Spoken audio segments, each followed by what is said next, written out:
Good evening, everybody. Hope you're all doing well. It's a little bit milder today than it was last week. But more fog and dampness and dreariness and greyness and weather. Hope you're all doing well. Let's start another week. I just realised that this thing, as usual, has gone and changed the mic on me. Bear with me 1 second. The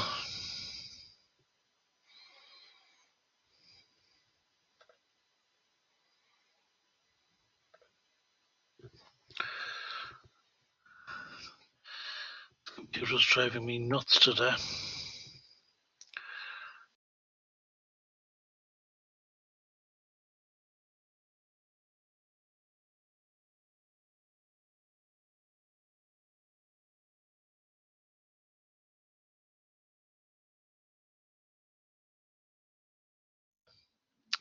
Seems to be set up, so hopefully it's okay.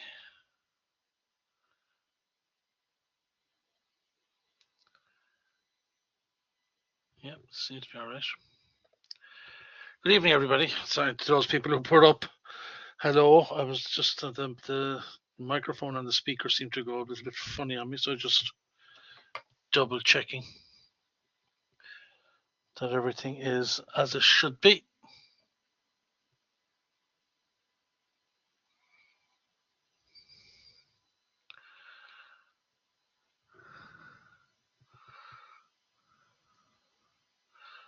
Okay, just bear with me 1 second. What I'll do is I'll see if I can copy the link into the text box, and then somebody can copy it out and put it into the group. Bear with me 1 second, Louise. Okay, Judson, thank you. You just beat me to it. Yeah, okay. That's fine. I thought you're faster than me. Okay. Is there still people still having trouble getting in, I assume?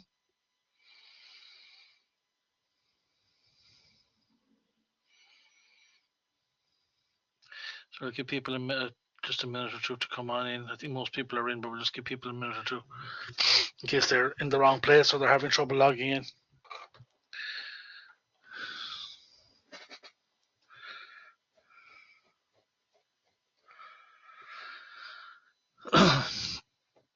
So I hope things are progressing well for you. And that you're making some good progress starting your dissertations as well.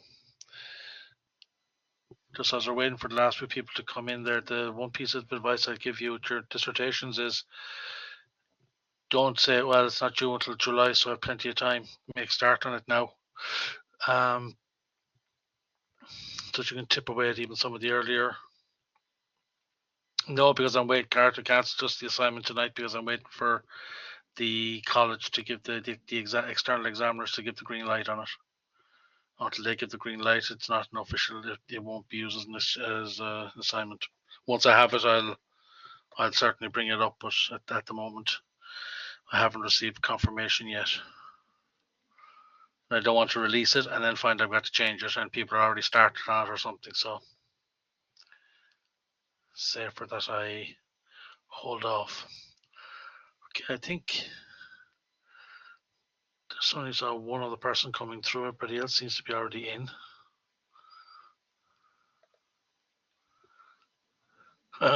Yeah, I know there's no rush, but until the load starts piling up. And it shouldn't be that bad. The assignment shouldn't be that bad. At least there's no exams on this module.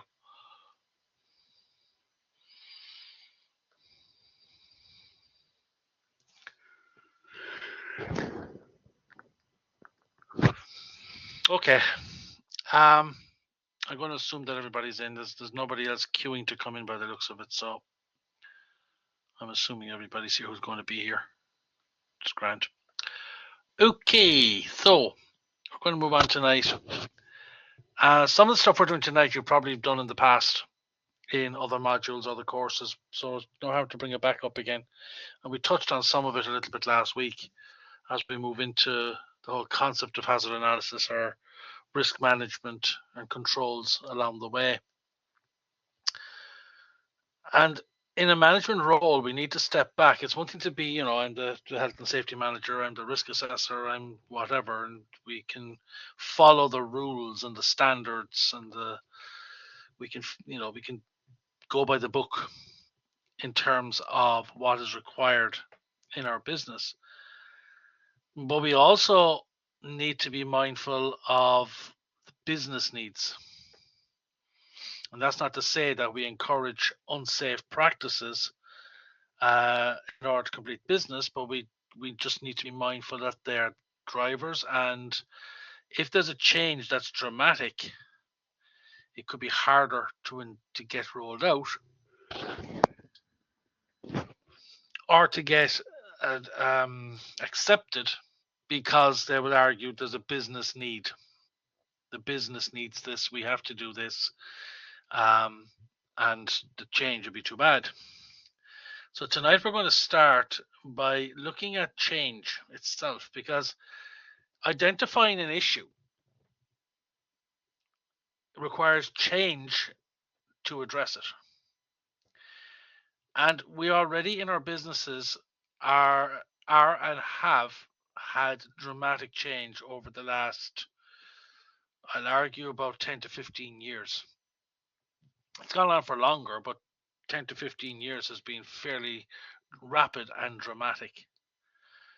15 years ago, it was 2008. And we were actually just coming to the end of a period of boom. We had the fastest growing economy in Europe. We were probably the leading economy in Europe. 2008 started the crash, where literally the wheels fell off the wagon almost overnight. I'm not going into the blame game of who was responsible, whether it was banks or builders or businesses, or whether it was Americans or Europeans. I don't care.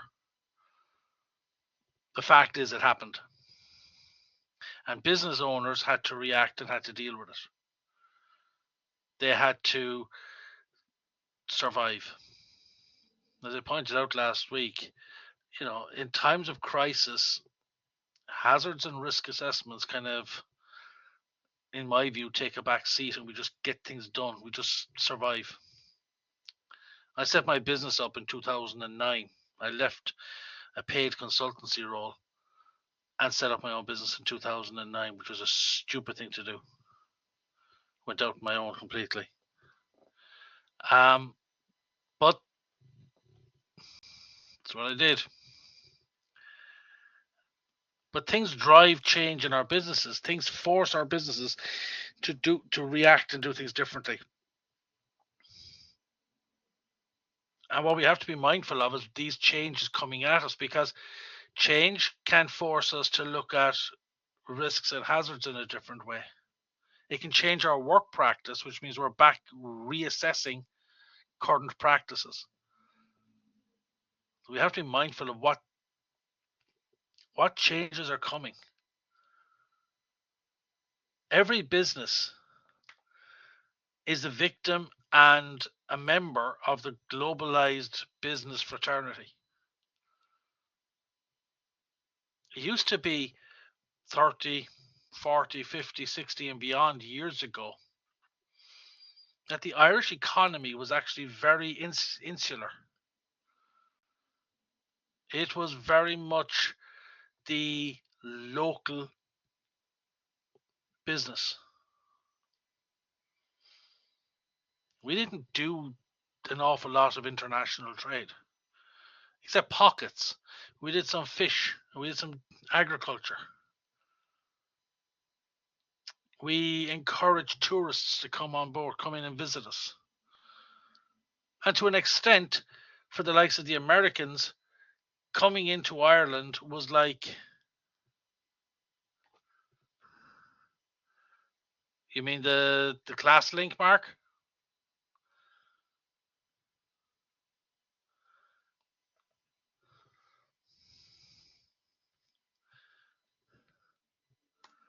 That's the link for this class, the online class. If that's what you're looking for.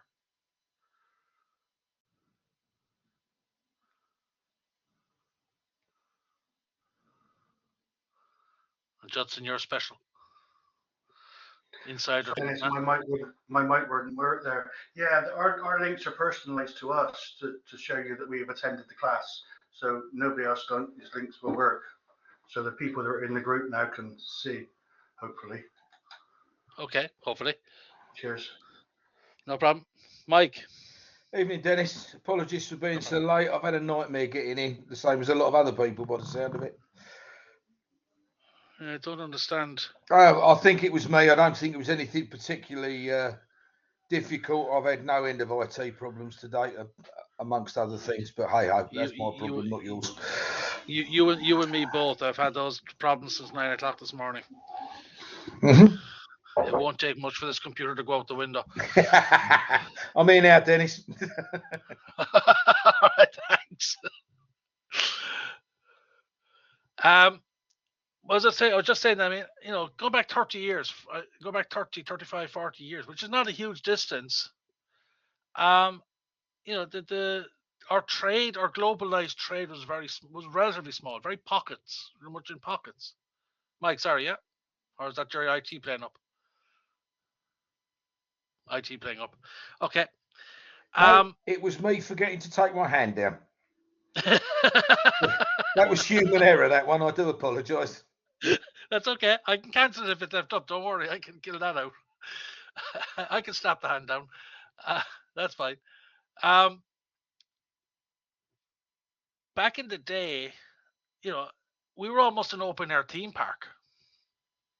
We got the tourists coming in to buy the Aran sweaters and to look at the green fields and the small stone and the stone walls and the wait for the leprechauns to jump out. We were almost seen at times as an open air theme park. But over the last 30 years, we've become both multicultural and globalized. Our agriculture industry is recognized all over the world. We have attracted major. We have there seems to be all sorts of problems on the IT tonight. Like my microphone is still bouncing up and down, so there's still a signal going through. Thanks, Declan. So at least one person can hear me. IT seems to be playing silly beggars tonight.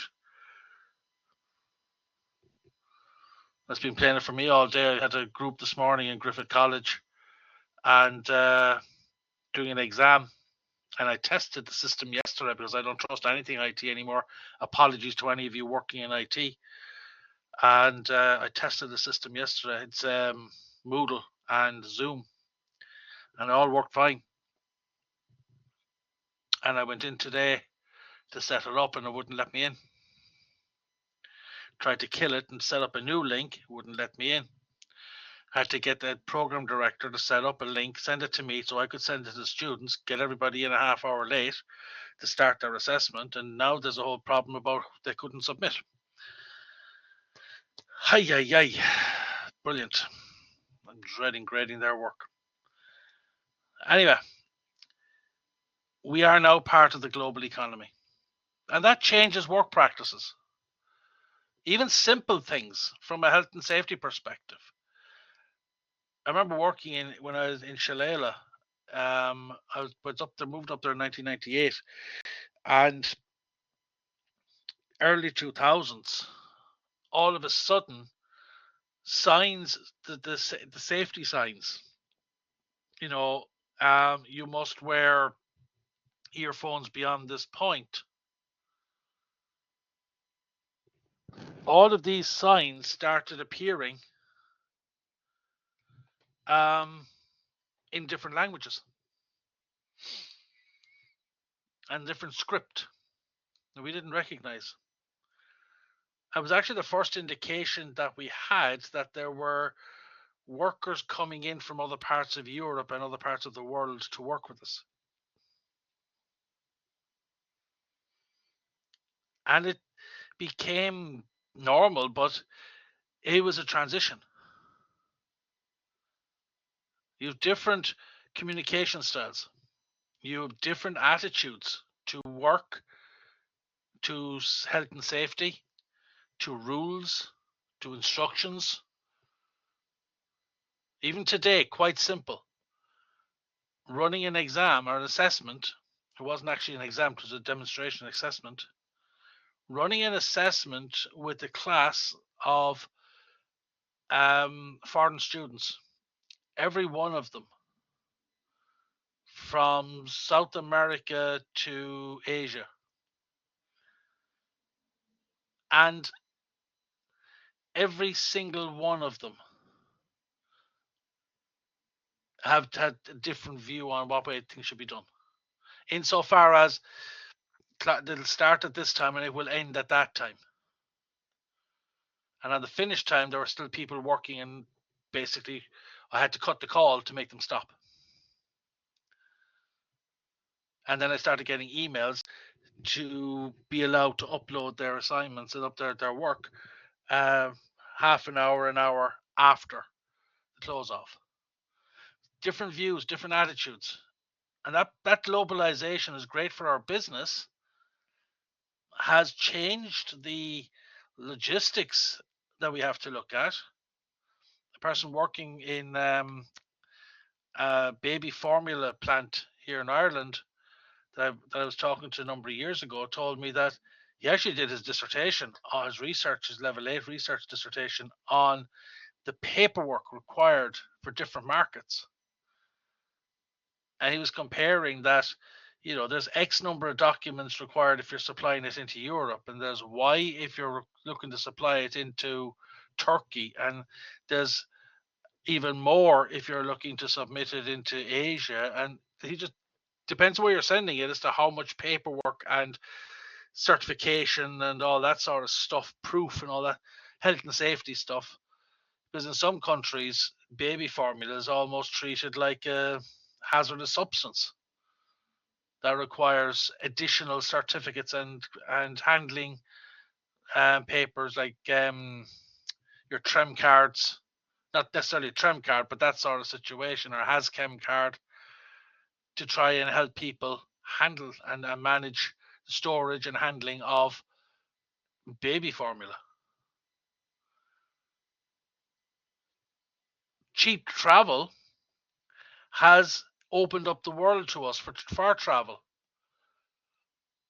But cheap travel reduces the overheads or the money available to airline companies who still have to adhere to security procedures, still have to pay into the security procedures in airports.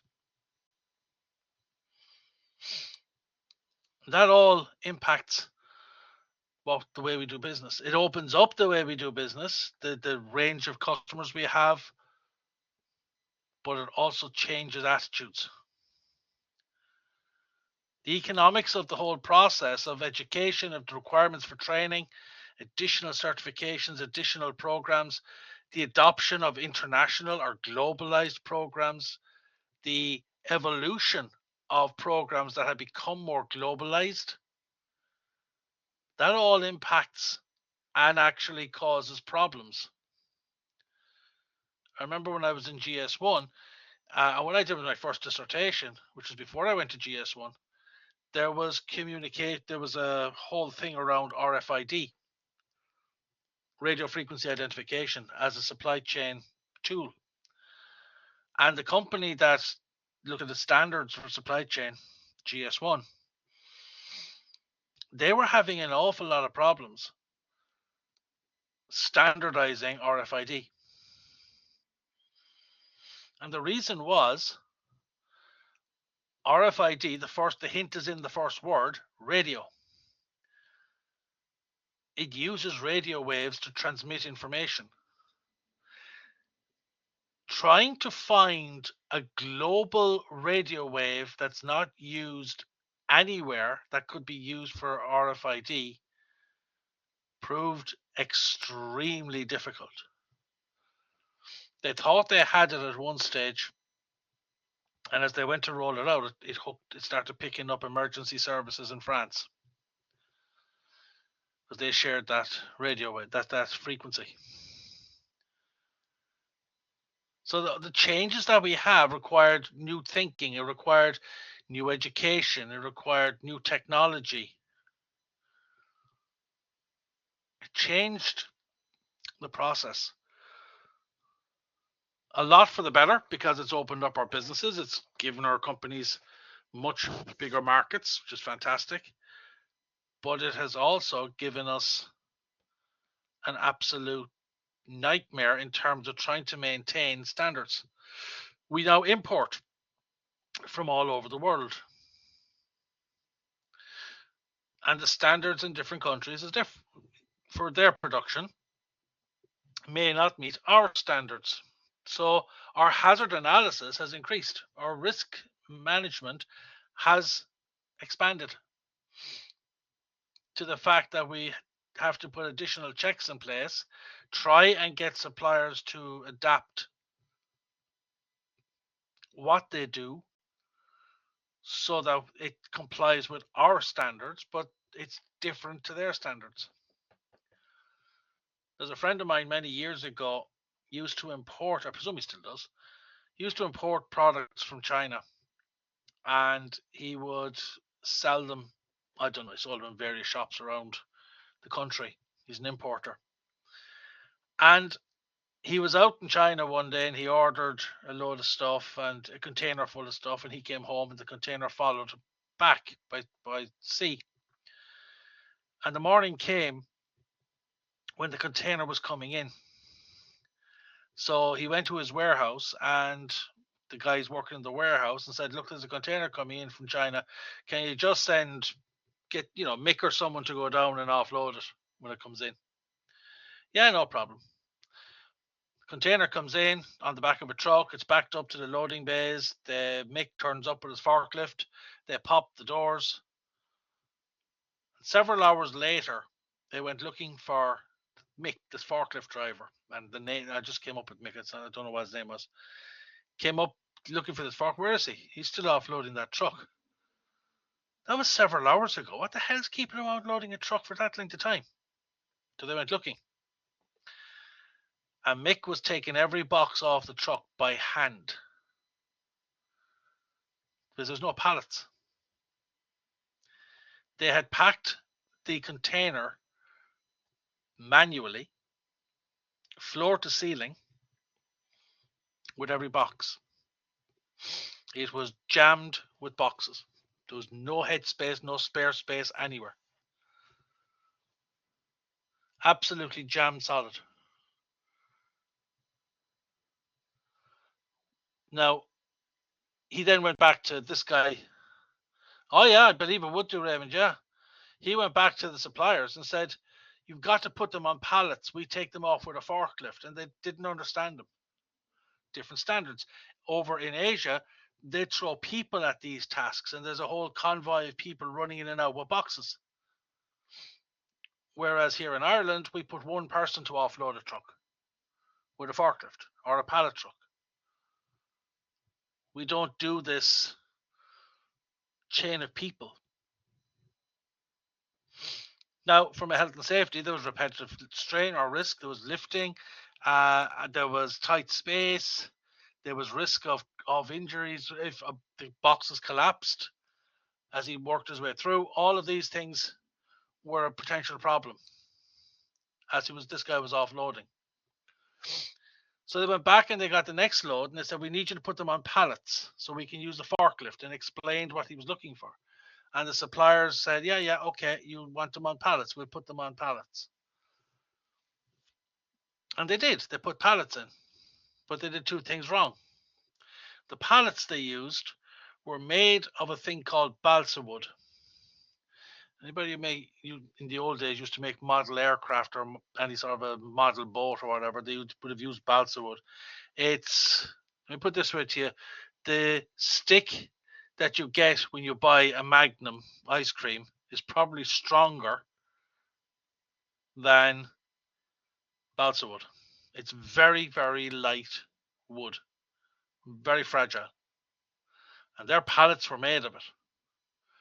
So in the nice little bouncy across the ocean to get to Ireland, most of the pallets broke in the middle and the whole thing sagged.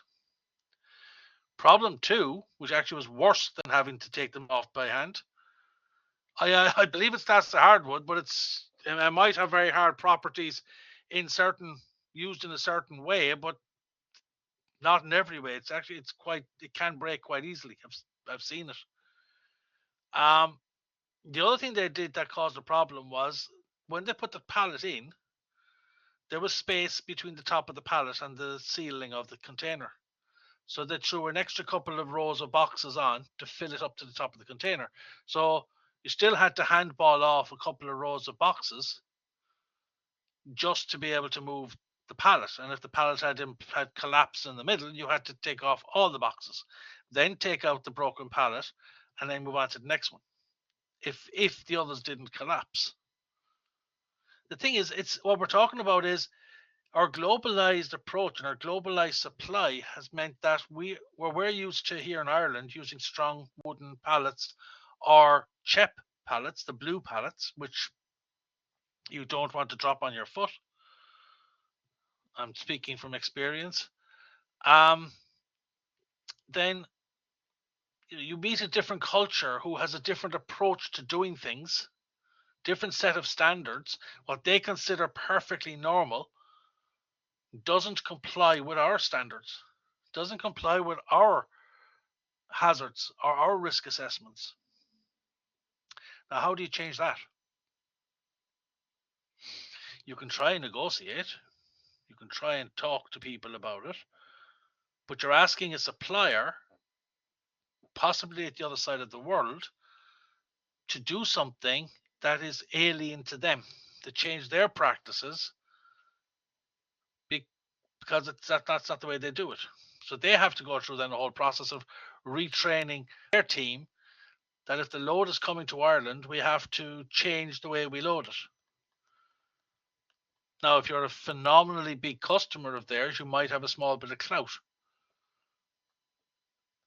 But if they're a global supplier and you're just seen as the one awkward person who's looking for something to be done differently, you've got some thinking to do. And something we have to be careful of. Work around it is the thing. What these guys did eventually was they went out and they had, but it's expense. They went out and they had to invest in one of these reachable conveyor belts, the expanding conveyor belts. So they would turn up when a truck like that would turn up. They run this conveyor belt out and they just drop boxes onto it, and it runs along the conveyor belt. And there's somebody at the end of the conveyor belt takes the box off and puts it on pallets, rather than the person around the door of the back of a truck doing it.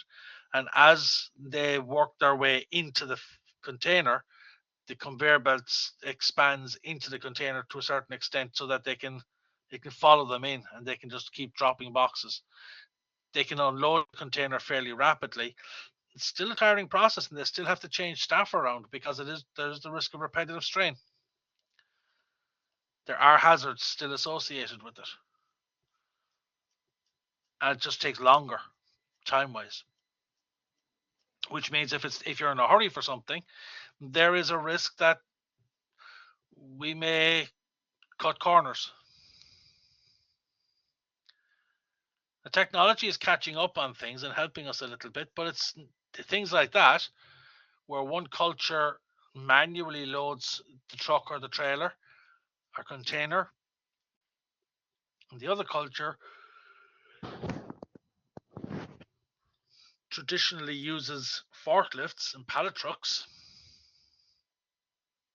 That's a complete different set of practices, and there's a hazard within that we have to watch out for.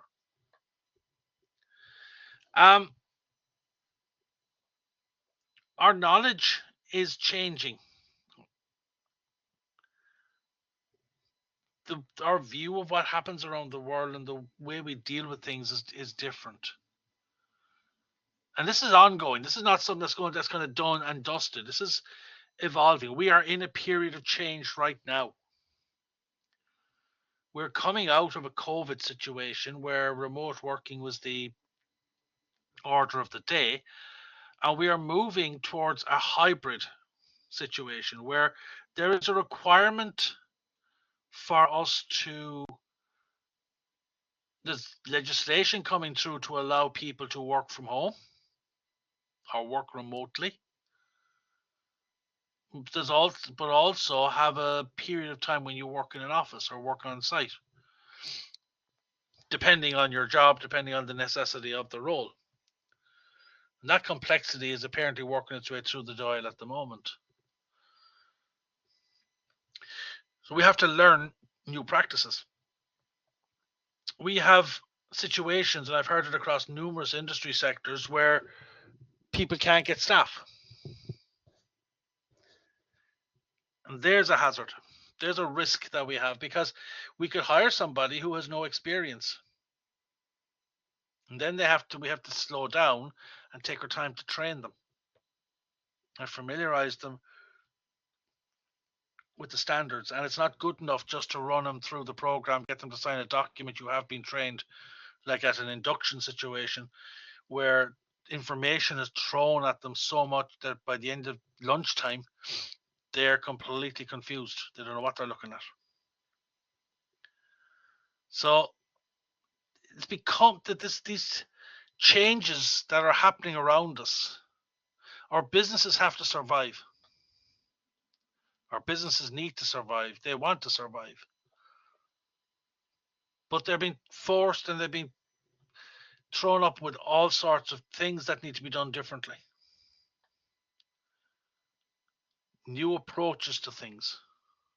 After the incident in Cork yesterday, in the university or the Mercy Hospital in Cork yesterday, you can be sure there's going to be changes in practices there at some point in the future. What changes, I don't know, but there's going to, short of putting armed guards on every ward with tasers, I'm not sure what they can do. But no doubt there'll be a review of the risks associated there. Whenever something like this happens, and there seems to be a lot more of these happening in different parts of the world or different parts of different businesses, that's all triggering complete new investigations and different things, different ways of doing things. Find a safer way. And that's what makes this task fairly difficult. Because within any business environment, we have a load of players. We have the internal environment within our four walls. And within our four walls, we have the company. The company is a personality. I often see a company as a person and a person as a company. As in, as a person, you are a supplier. You are a supplier of your expertise, your knowledge, your capabilities to your company. And for that, you get paid every week or every fortnight or every month or whatever your pay structure is. Or as some people say to me, I don't get paid, I get insulted every month. But a company itself has a personality, driven by its value system, its mission, its objectives, its culture. There is a way of people within the company behaving. And I've seen it. I mean, I used to say, as I've worked in a number of companies over the years, I worked with Kerry Foods, and from day one in Kerry Foods, the area manager, who would be my most senior manager in the Cork depot, was known by his first name. I was in the depot at one point. I was working in the warehouse itself. I'd be just doing my job, working around in the warehouse, and this guy came around in a suit, walked in the door, and he came up to me. Now, within the depot, I would have, working in the warehouse, in official structure terms, it would have been considered one of the low, one of the bottom of the bottom rung of the business. And he came up to me and started talking to me. And turns out he was Dennis Brosnan, who was the founder and owner of the company. Now, he's retired since, but he was God. He started joking because he introduced himself, and he introduced himself as Dennis. Hi, I'm Dennis. Or I'm Dennis Brosnan. And I said, okay, I'm Dennis Coleman. He said, oh, Dennis, I remember your name. That's okay. That's handy. We have a commonality. We remember the name. And he chatted, and how are you getting on? How long are you here? What are you doing? What do you like? Do you like the place? Which was a friendly chat. It wasn't airs and graces of, do you know who I am? Did you see my Mercedes outside the door? I had a chauffeur to drive me here. None of that. It was just a chat, a conversation for a few minutes. And he went about his business, including, in fact, while I was talking to him, or he was talking to me, the area manager turned up, I presume to intercept him and take him away to more official duties. And he wouldn't go with them. He waved them off for a couple of minutes while he continued the conversation with me. There was that culture there was that openness, there was that informality of the fact that no matter who you were identified as by first name, or first name terms. And I used to say in the morning, because we had 12 vans on the road covering the county of Cork, and I used to say in the morning, 12 vans left the depot, but only one person left. Because they all went out as a team. They all went out as one. And they helped each other. And even when I was in van sales myself, people, you help each other out. You're driving on your route, and your route crosses my route. So I might go to you and say, you're heading out. When are you next heading to Mallow? I'm heading up there tomorrow. If I gave you a box of product, would you throw it into a shop en route of the city? I just won't be that into the business up there tomorrow. Oh yeah, I can throw that in for you. And okay, I'll go transfer it to you, and you can do the docket and get the commission on it. No, don't worry about that. I'll throw the box in. Either give me the docket and I'll get it signed for you, or you can charge it when you're up there the next day. So this kind of a good open relationship. I went to work in a coach company, a bus company. It was a distant relative. It was a cousin of my father-in-law's. And I went to work in this bus company in Cork for kind of a break, career change, whatever. I had plans for other things and I needed a bus license. And the difference in the culture was unreal. The internal culture, the internal environment was completely different. Now, this guy had been owned this company, and had been a founder member of Airbus, the company called Airbus or Airbus. So this guy was well involved in the business and a long time in it. And everybody was Mr. Especially all the management were Mr. and Miss and Mrs. And there was no sense of humor. Apparently a bus broke down at one stage and somebody came back and handed in an envelope to the office marked spare parts for the bus. And when they opened the envelope, it was full of rubber bands. And the story is that person never drove for the company again. Totally different environment. And that's normal. Companies will have a different perspective. They'll have different values. And that will also dictate their approach to change. That bus company I drove for, okay, this is back in the mid-90s. Health and safety would not have been as big an issue, but it should have been, considering the fact that we're driving buses with human beings on it.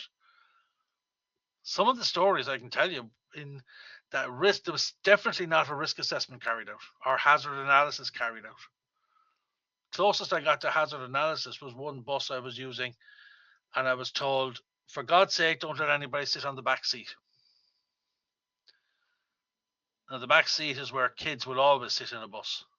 There's a school outing I was doing. Don't let anybody sit on the back seat. Tell the teachers nobody's to sit on the back seat. Why not? Because the back of the bus could fall off. What do you mean? And he took me out of the bus and walked me around the side, and there was literally a line up the side of the bus, across the top and down the other side, where there was a crack in the bodywork. And the crack was being held by, for all the world, like these little stick-on sutures that you'd have, but they were metal little brackets, metal little plates which are pop riveted on either side of the crack. You know, that bus shouldn't have been on the road.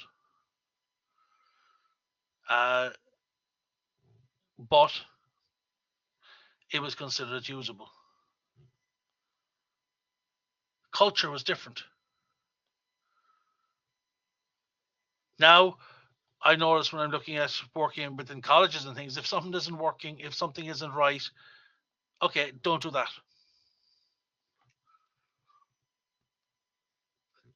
You know, if I were to ring Griffith, I'm going to Griffith in a fortnight, back in Griffith in a fortnight's time for 12 weeks. If I were to contact them on Monday and say, look, the forecast tomorrow was atrocious. There's frost and snow and all sorts of other stuff going on.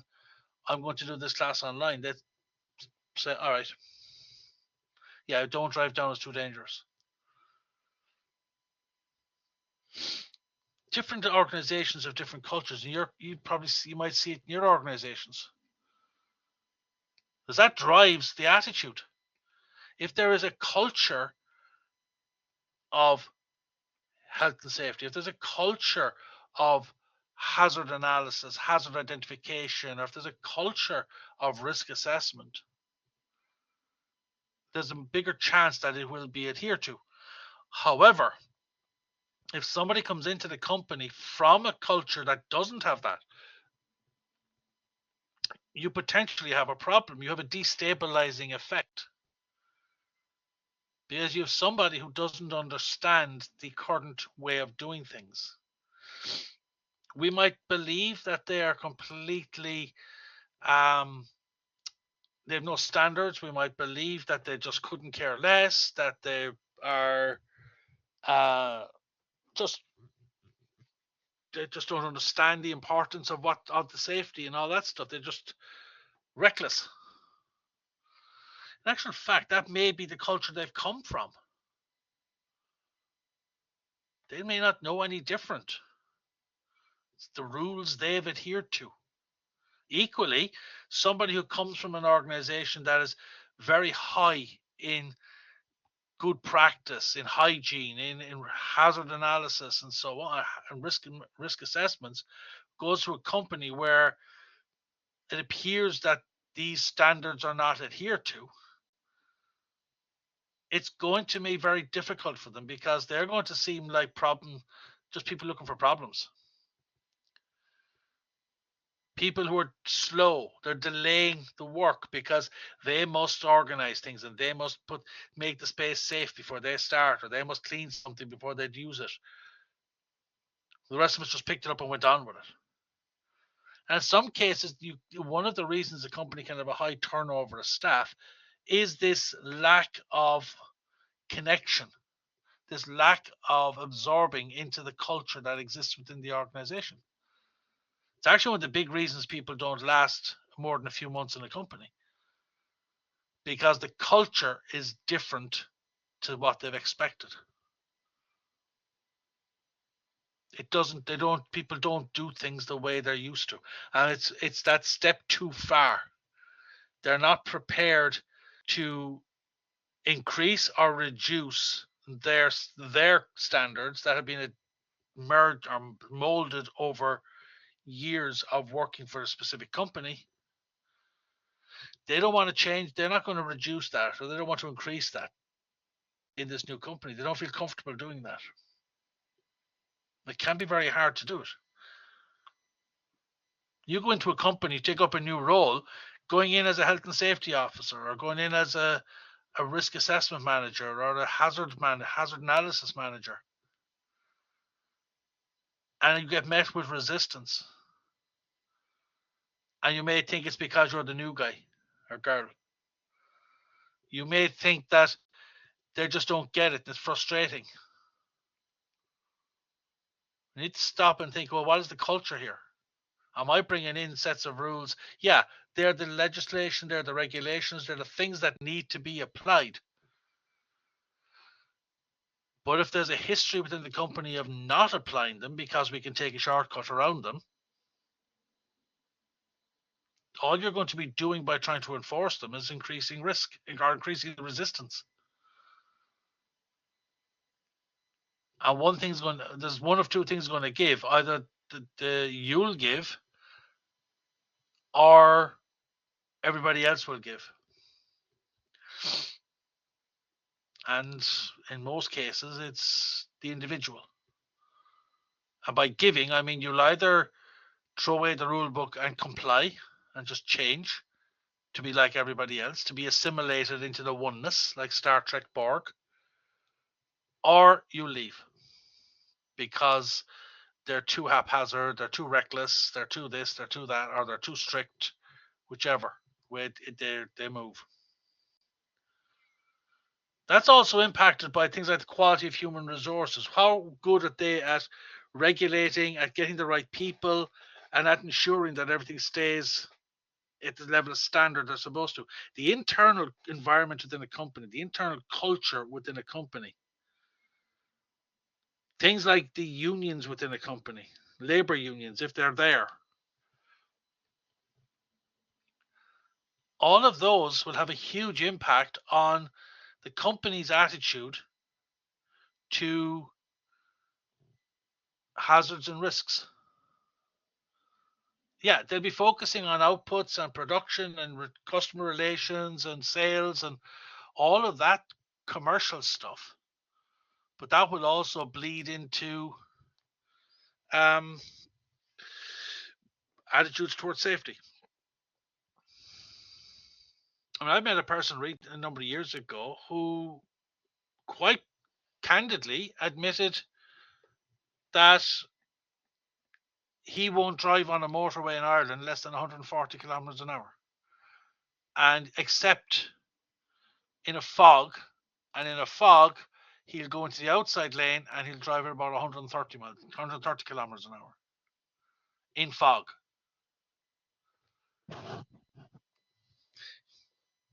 Because the attitude is, well, so the brakes in my car are great, so she'll stop very quickly.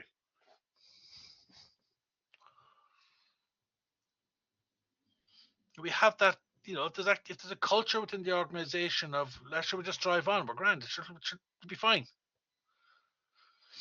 So we're getting the stuff out the door, and we're getting to where we need to be, and we're doing what we need to do, and it's all great. I was told by a truck driver years ago where to take out, which fuse to take out of the fuse board, which was connected to the governor of the engine to maintain your speed, the restrictor. I was told which fuse to take out if I wanted to, and that way I could drive whatever speed I wanted.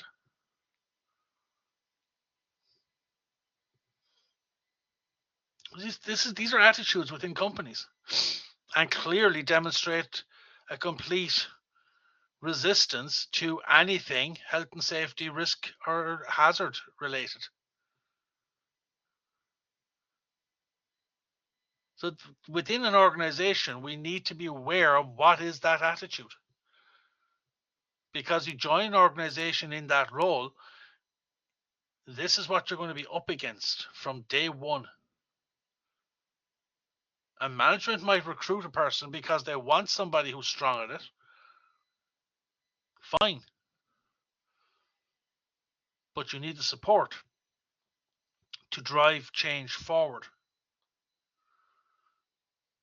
Within the external environment, we have the closed circle, the micro environment, which is the organization itself, the customers, the competitors, the suppliers, the intermediaries. What's happening in our world, in our immediate environment? What are our competitors doing? What do our customers expect? Are our customers of the type that say, just give us the product at a good price? Yeah, but if we need to put more packaging on it, or we need to do this with it because we need it for health and safety, sod that, just give me the product. That cuts some money off it. Give me the product at a better price. Don't worry about the rest. Or is there a compliance with, hang on a second, why are you trying to supply me with this product? You're not even protecting it. What do our competitors do? There's a lot of pressure, peer pressure in our business. If it's almost like I said, to me, a company is a person, is a corporate person. It's the same thing as schoolyard stuff. You know, school kids, I want a cigarette because all my friends have cigarettes. Or I want that bike because all my friends have that bike. It's the same thing in business. What are our competitors doing? Our peers, the people in companies related to us, or companies in the same arena as us, what are they doing? They're not watching that as a hazard. They don't see that as a hazard. They don't see that as a risk. So why the heck are we doing it? Why are we wasting money doing it?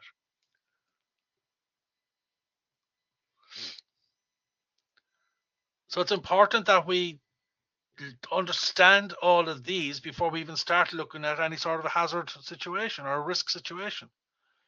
Outside of our immediate circle, you have the macro environment, which we'll look at again later on. You had the big environment. What's happening in the world? We'll be talking about the pestle later on. The political, economic, social, technical, environmental, and legal. They all impact our business. Those attitudes impact our business. Can we trade with certain countries? Can we trade with certain people? Are we allowed to handle material? What licenses do we need to use it? Look at the medicinal cannabis situation in the world at the moment. A lot of countries have it legalized for medicinal purposes, and people prescribed by doctors or hospitals are allowed to buy it and use it. But here in Ireland, we still haven't signed off on that, not properly. There's one or two isolated people, but majority of people who might need it still can't have it because the medicines board hasn't signed it off. The government hasn't signed it off to say, okay, we'll let it happen, we'll let it come in. They're still convinced that it's going to be used for illegal purposes. So our political environment is impacting the decisions being made and the what's being allowed. Some of it correctly, some of it not.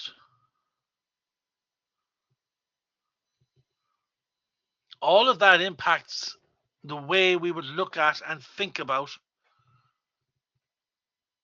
risk assessment, hazard analysis, health and safety, all of those interrelated theories and concepts. Any one of them will throw us out. Combination of them can be lethal. Also, where do the rules come from? If the rules come from the macro environment, in other words, we'd say the political side of, or the legal side of things, rather than from the more micro, well, our competitors are doing it, so we better do it, or our customers want it, so we better do it. If it's coming from the man, or in this more politically correct world, the man or the woman, there's a certain element of no one's telling me what to do. So that automatically, just the source of a regulation, the source of a legislation, or a directive, or a statutory article, or whatever, statutory instrument, the source of that will cause potentially resistance. and not just resistance, the workaround, as Raymond put a while ago about other things. We're not doing that. Let's find a way of short circuiting that now, so it'll look like we're doing it, but we don't have to do it, and it'll keep everybody happy. Let's find a cheeky way of doing it that will get us through. That's a weird situation. It's something we have to keep in mind, which also makes it fun, makes it interesting. Within a business, we have this macro and micro environment. We have the company in the center, so it reflects what we said earlier on. Then we have the micro environment, which is our immediate world. Our customers, our competitors, our distributors, our suppliers, and we're working with these people on a daily basis. We are engaged with them on a daily basis. They have expectations of us, we have expectations of them. And we work hard to try and keep all this moving, even to making alliances and agreements with our competitors. So you could find a situation where a regulation comes in and competitors will have a conversation with a view to how they're going to deal with this new instruction, this new regulation, this new legislation. So that if one refuses, they'll all refuse. If one resists, they'll all resist. Understanding that there's the strength in numbers. Famously, back in the early 2000s, there was this RFID technology I mentioned earlier on was coming out. And first of all, people are terrified of it because there's radio waves, and what's that radio wave scanning? Is it going to scan me, or if I'm walking past it? That sort of stuff. There's that nervousness. There's customers worried about it from a privacy perspective. There's aspects of, well, we can fry the tags, we can kill the tags when it's bought, a product is bought, and what does that mean for the product, or what does that mean for us? You're using these paddles to generate an electrical charge into the tag. That sounds dangerous. The language we're using, electrical charge, and all that sounds dangerous. It's the same as these X-ray and 3D scanners that they're using now, full body scanners they're using in airports. The amount of people who are terrified of those things, and possibly rightly so. You have to stand in this glass tube while it spins around and essentially X-rays you. And people worried that not so much that they've swallowed drugs and it's going to spot the drugs, but the fact that it may actually, or they're, that they may have drugs strapped to them. It's where does it stop in its X-raying,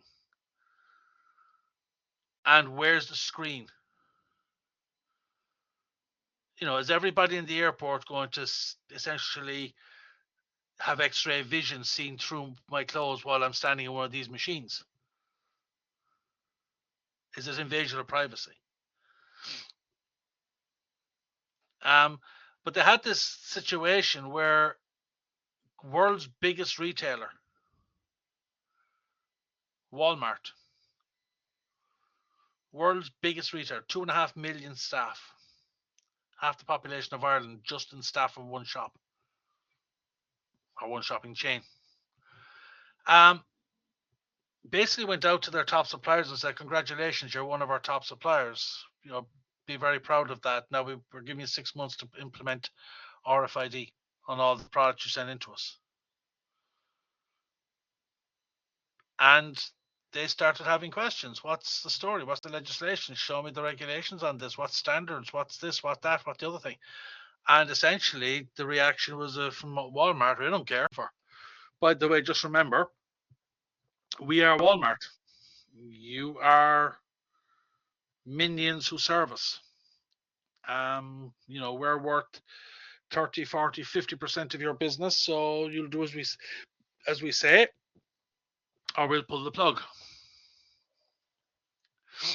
the attitude very much was from a channel master perspective, which is the retailers in this industry. They say jump and you say how high.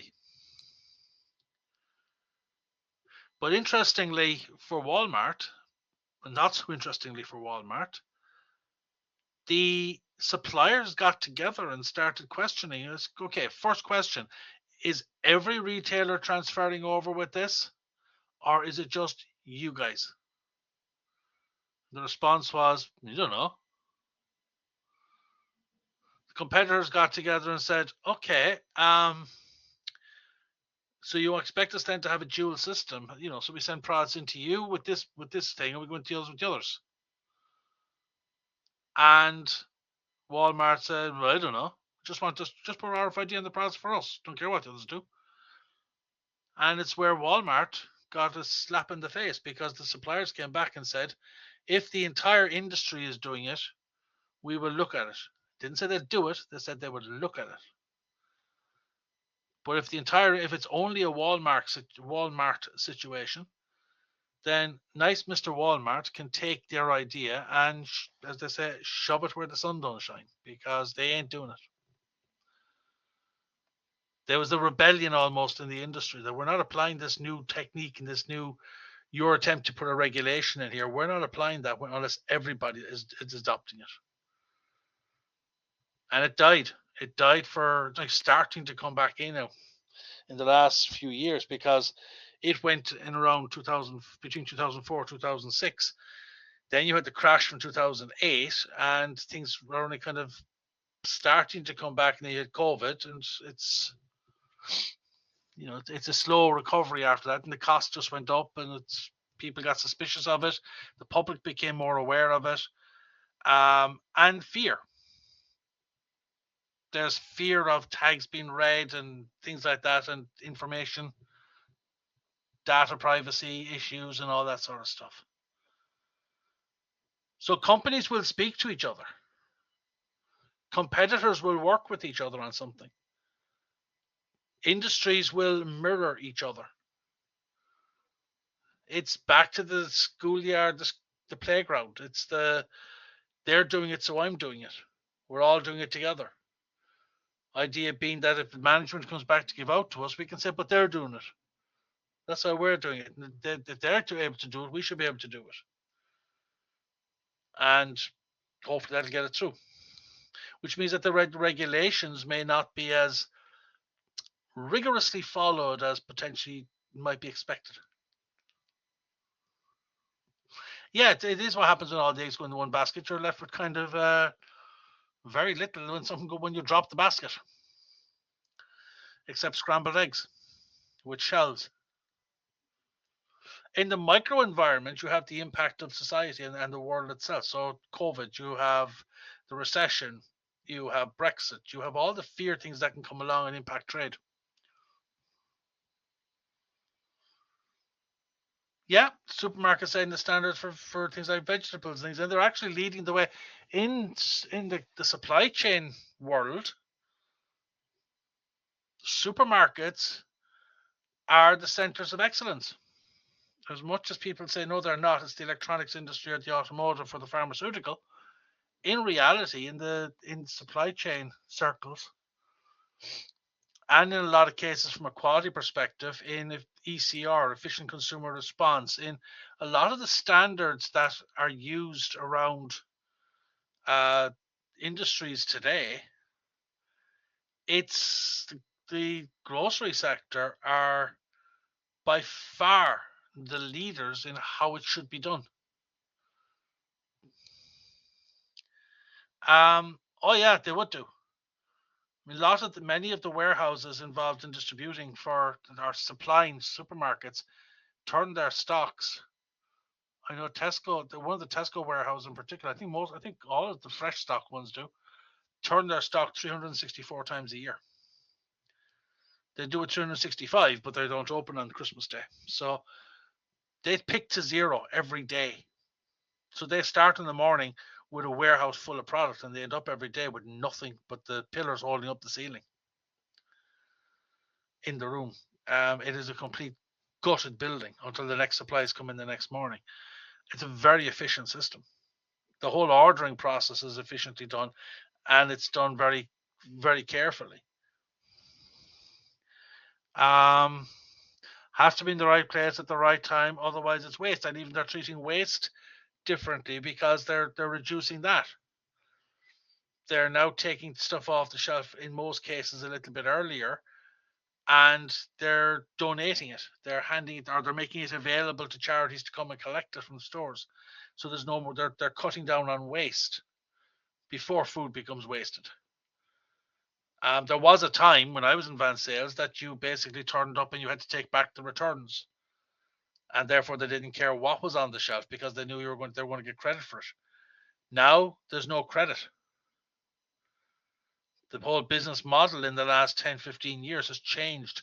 There is no, actually more about 20 years, there is no credit.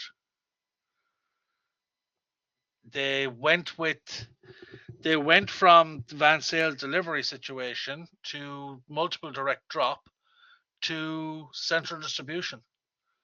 So deliveries there's only one delivery turns up to supermarkets anymore, and that comes from their own distribution centers, and it's delivered in a way that can be loaded and offloaded quickly. They use cages, combis, which collapse for space saving, so they're not taking up a load of space. So it's faster deliveries, it's faster offloads, it's easy to move. So from a health and safety perspective, there's very little risk. Trucks are designed to be, and there's training put in place to make sure that the people know what they're doing. You don't have these trolleys falling off the back of a truck that often. It does happen, but not too often. Or they have the pallets, electronic pallets. There's trucks for other companies go out now, and the Manitou forklift is attached to the back of them. So there's no handballing of bags and boxes off the back of a truck. We have our own forklift with us that attaches to the back of the truck, and away we go. All health and safety, but also all driven by what's happening in the industry. Started with somebody doing it kind of, they're out ahead of us, and then everybody else says, that's a good idea, we'll all do it. Dock levelers for different types of lorries to allow trucks or forklifts to drive in and out. Requirements that trucks be, we say, solid bodied rather than curtain sided, especially if it's going to a dock leveler. There's so many different types of things that are there, which have become standard within the industries. And they're basically done so that things can be loaded, offloaded, managed safely. Now we're down to having trucks which are more streamlined. Oh, very quickly. You can offload an Arctic now in minutes. You take 24 pallets off an Arctic in a warehouse now in probably less than 20 minutes, about 20 minutes. Whiz in, assuming all the pallets are straight, whiz in, grab a pallet, whiz off, drop it, next pallet, next pallet, next pallet, next pallet. So you could do a drop and drive process, which speeds up the supply chain. I'm taking 24 pallets off the truck. You whip off the 24 pallets, you sign a docket for 24 pallets, and the truck drives away. You have additional features. You mentioned that the dock levelers, Mike, you have additional features like axle grabbers, which when a truck backs up to I've never seen one work, by the way, but they're there. When a truck backs up to a loading bay, there's a hook comes out that grabs the back axle to hold it, so that the driver can't inadvertently get in the truck and drive away while there's a forklift trying to get on and off it. There's also a routine where the driver would hand in their keys, and the keys get hung sometimes in the office, but more often than not, the keys are taken by the person who's going to be loading or offloading the truck, and they're hung next to the door on the loading bay inside in the warehouse, so that the keys are there, which means the truck can't be moved, which means I can go on and off and drive. It's a visual aid to tell the forklift person that, or the person loading or unloading, I've got the keys, he can't move or she can't move, we're okay. They also put chocks in front of the wheels if they don't have the axle grabbers. You can have a thing which will tell the tell the truck which dock to go to before they arrive or when they arrive. To make the operation slicker and safer. They can go to a bay that's actually safer to use. You have things on it, just even on a more consumer base, where I mean, when I started first, a truck would pull up in the yard. It didn't have a loading bay. Just stop in the middle of the yard, and forklift would come out with a pallet truck, open the back doors, you get the blast of cold air out off the refrigerated unit. You hoist the pallet truck and the driver, breaking all the rules. The pallet truck would be across the forks, and the truck driver would stand on the forks. You hoist all of it up and into the back of the truck, and they'd wheel the pallets out, drop them at the back door. You pick them up, bring them into the warehouse, and drop them outside the chills.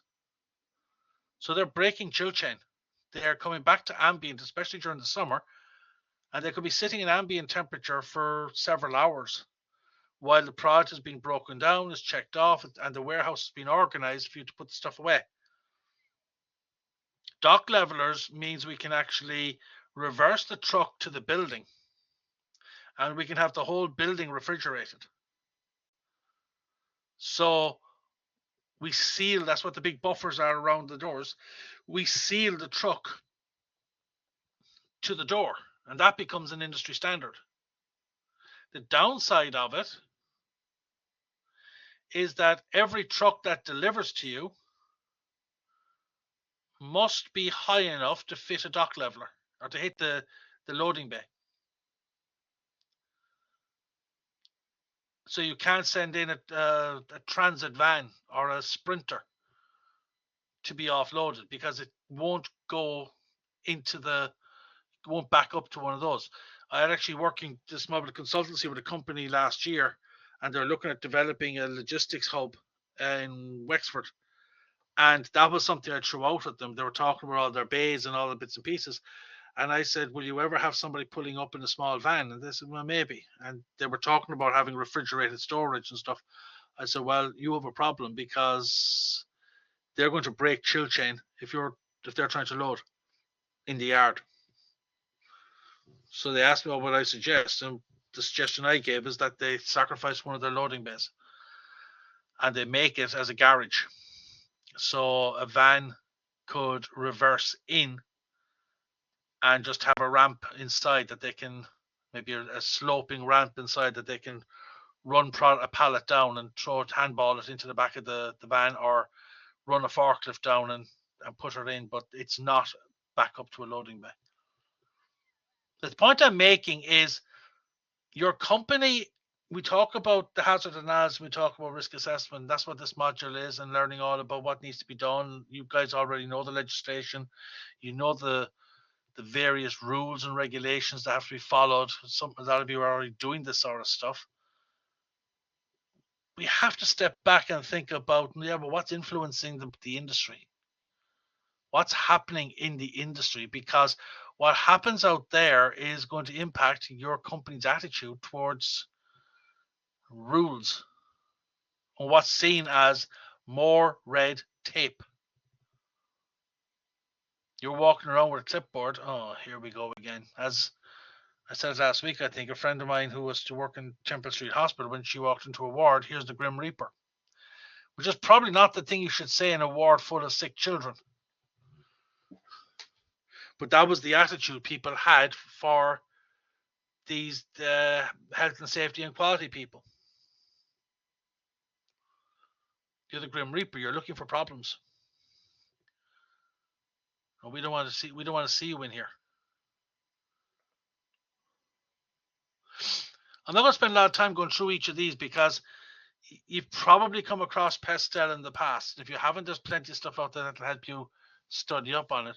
But it is worth paying attention to what's going on in your environment, what's going on in the bigger picture in the world.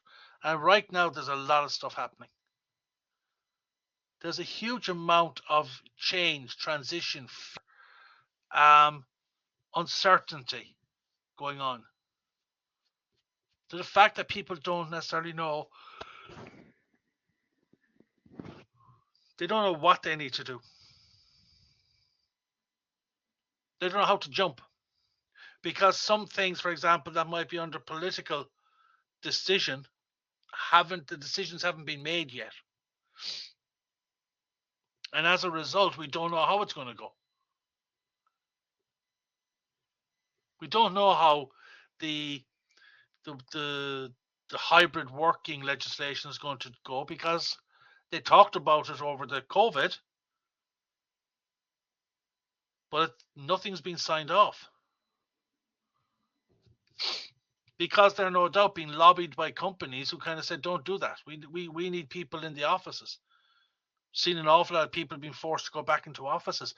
I had to go to Dublin last Friday to deliver a training program. And honest to God, I don't know how people do it every day. I'm not up there again until May, but I actually don't know how people do it every day. Now, it was not too bad going. Traffic was moving along at 6 o'clock in the morning, 6:30, 7:15 in the morning. Traffic was moving along reasonably freely up the N7, onto the Red Cow roundabout and down to the M50. I was going as far as Sandymount, over near the Beacon Clinic, and which is it grows in you like a boil or blister. No, it told me on the sat nav that I was coming up past the Green Isle Hotel, and it told me that it would take me 20 minutes to get to my destination from there, which is down Furs Road, it's called, is where I park up until the other crowd turn up for work. And it did. I was there in about 15-20 minutes. The traffic moved nicely. Coming back the same way, coming back exactly the same way. Come out of the thing, come back up onto the M50, up to the Red Cow roundabout, and come off past the Lewis stop and down the N7.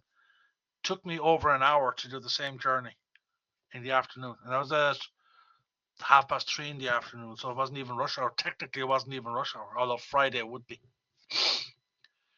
I did Dublin for 2 years.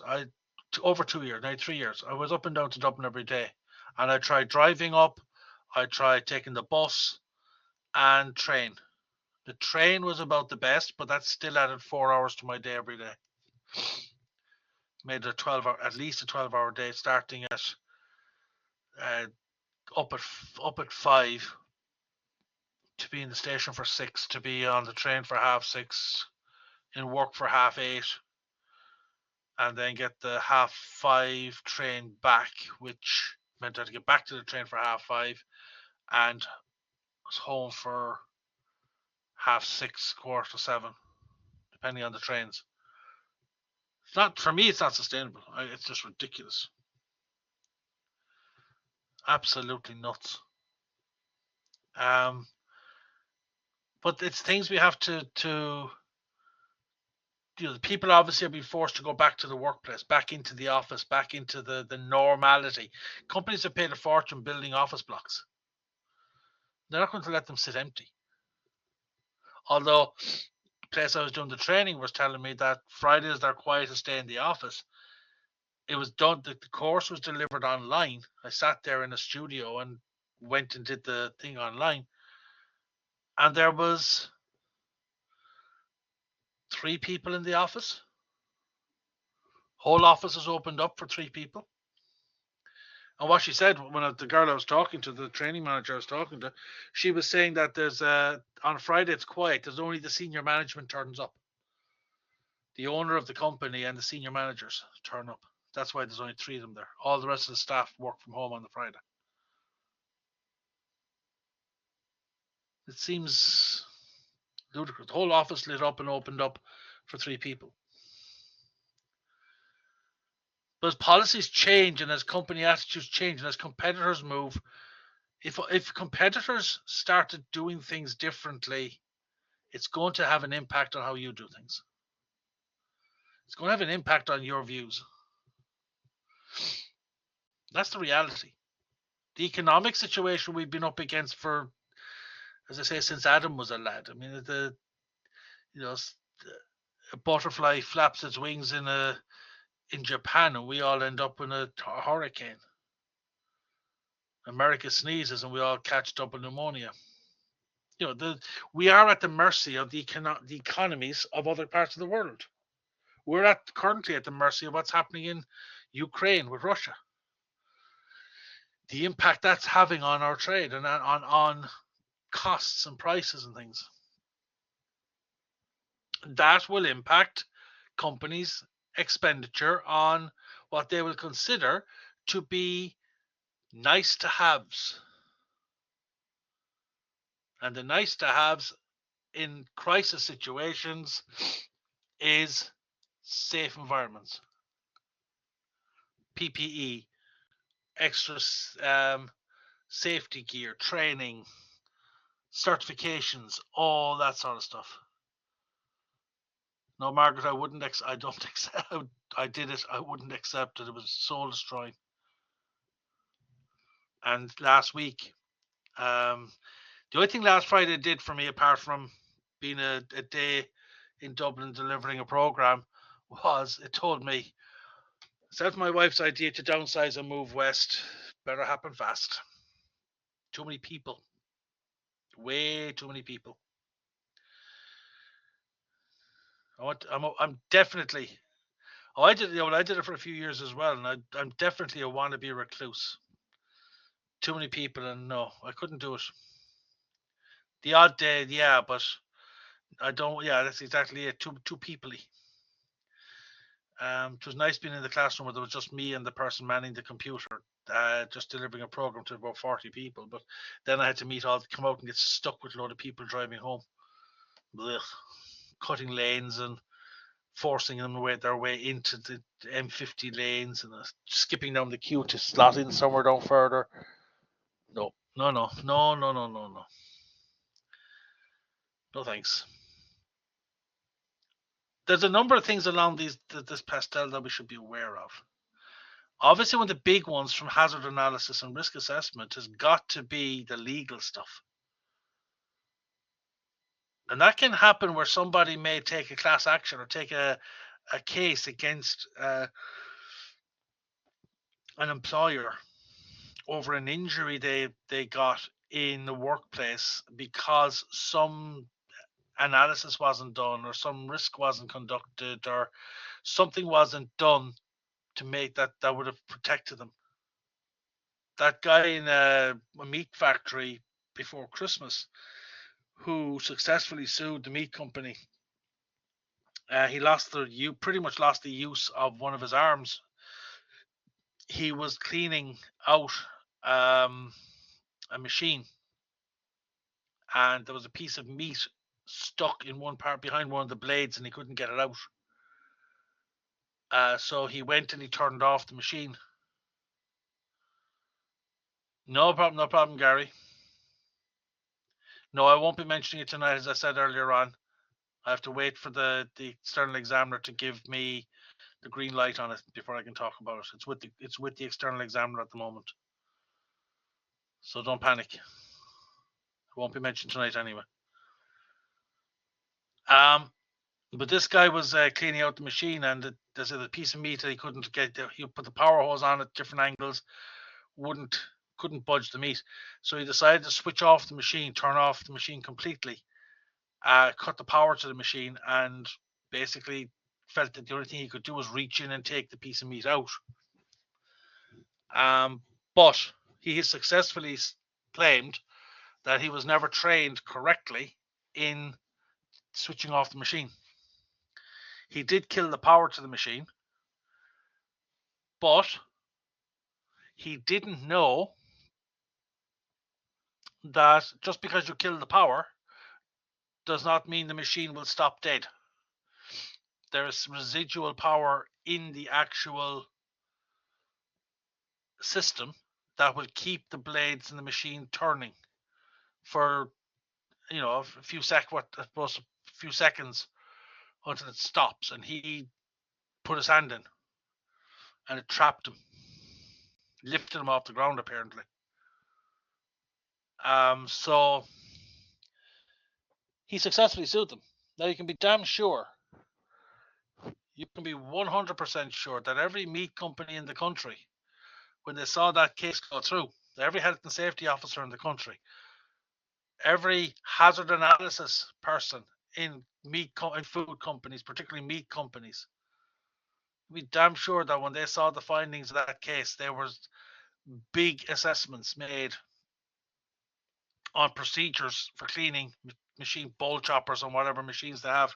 I think it's a bowl chopper he was working on. In every other company in the country. If there weren't, there's a complacency creeping in. If there was just a hat tip, yeah, we checked that, we're fine. That's a different situation.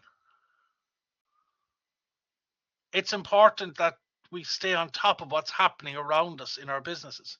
If you're involved in health and safety, in regulations, in risk assessment, hazard analysis, absolutely, you're not doing your job if you're not paying attention to what's happening in the wider world, because it could be a completely different industry. Something's happened. And that should be used as a trigger. That should be used as the, would that affect, could that happen here?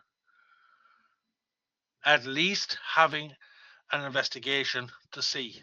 And if necessary, putting some belt and braces in, but then that will mean change management. That means getting people on board, and that means maybe updating training programs, getting people to recertify, getting people to retrain in some aspect of the operation, and getting more buy-in from people to try something in a different way in order to ensure that we have this continuity and we're also protecting ourselves. So what's happening in the world is important here. The EU will bring out legislation periodically. The Irish government brings out legislation periodically. Current court cases drive changes in legislation. And we need to know what's going on. Well, who has been successfully sued for something? That causes others to go, we better look at that. That could happen to us. We know the political stuff that's there. Global governments are having that. People complain about that the EU is driving Ireland, or we're reacting to the UN.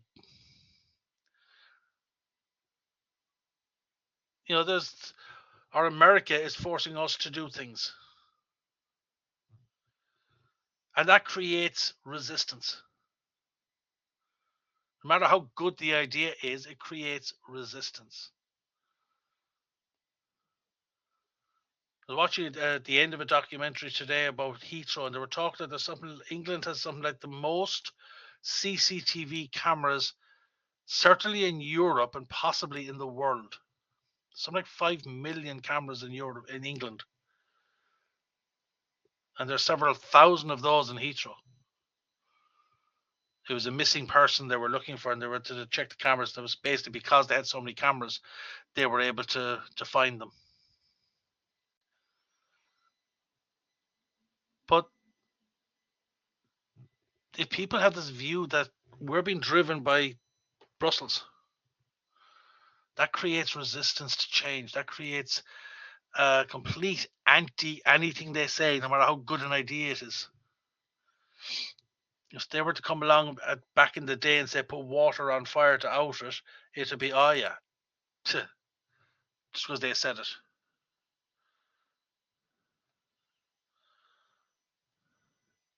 Yeah, exactly, Mike. But that's it. It's the people straight away think there's all these cameras and all these things going on. There's invasion of privacy.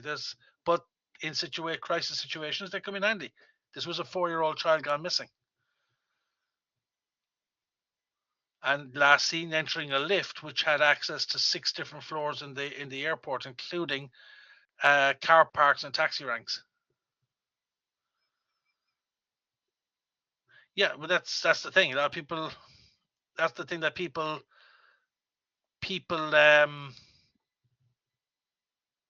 jump up and down about them, and Most of the people I would, well, not most, but people who might jump up and down about them might be people with something to hide. Might be. Some people just have on principle, don't like the idea. But companies use them for health and safety. Company vehicles are being installed with trackers. Now, part of the reason that a company might use a tracker device in a company vehicle is because people take lone working, but people, that's one thing, but people also take liberties. I was involved in a program, delivering a training program in Young Heinrich in Cork a number of years ago, the Young Heinrich forklift company in Cork a number of years ago. And I was listening to some of the drivers giving out about these trackers being put in the vans. The service guys had trackers put in the vans and they were giving out about them. And I was talking to the area manager after, the training manager. I was talking to him after. So this is people don't seem to like the idea. He said, no, they don't. We see they keep those vans. They take those vans home on weekends. And there's a couple of the lads here in Cork who like surfing and they have a van. So on the weekend, they finish work on a Friday, they go home, they clean out stuff that they don't need in the van, clear off the floor and things, stick their boards in, stick a sleeping bag in, and they drive off up to Mayo. And they'll surf up and off Mayo for the weekend. They'll sleep in the back of the van. They'll get back in the van on Sunday. They'll drive home. They'll clear out the van. They'll get up the next morning, put their stuff back in it, and they're in work Monday morning. But they're burning fuel on the company ticket. They're topping up on Monday. But they've used the fuel for the weekend.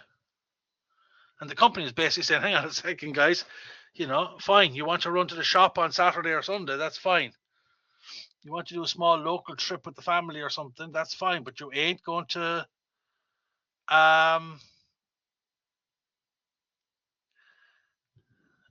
unless, well, I think they had found some way of basically putting it out as a new policy or something, and people were briefed on it. Yeah, it is a minefield. You're right, Declan. But that's not stopping companies going to doing things like that, and they'll put people through a briefing session or something and say, right, here's a change. It's the same way if you open up your computer and all of a sudden there's an email from Microsoft or from Apple or from somebody saying, we've changed the terms and conditions. See the details here. And there's no choice. If you want to keep dealing with them, you agree to them, or you're free to leave. And unfortunately, Gareth, that's what they'll do. We'll mention we'll bring out a briefing session or issue a newsletter to say we are now, your van needs to be handed in. All vans from the 1st of April will be fitted with trackers. You will receive an appointment in March to take your van to a garage and have it fitted. So they're giving you 3 or 4 months, 3 months to say no. And resistance can mean, okay, let's check your mileage for the last year. And we see a spike in the mileage over the weekends. And that's more than likely that's in all contracts at this stage, that your vehicle cannot be used for personal use. So you're already breaking your contract or terms of your contract if you are driving to Mayo for surfing. So I'll catch you either way. CCTV needs to have signs up to say there's cameras in the area. Google had to change all its cameras and all its readings for street views. They had to blur out identifying features of houses like addresses and names of houses, blur out pedestrians' faces or cyclists' faces, and blur out car registrations or truck registrations. The one where they drive the car down with the funny thing sticking out off the roof of it. But all these changes are there. Some of them are driven politically, some of them are driven legally, and they impact they will impact your business. They will impact the attitudes towards your business. They could increase the turnover of staff, which means you're back in training mode more frequently, which means that your actual operation can slow down.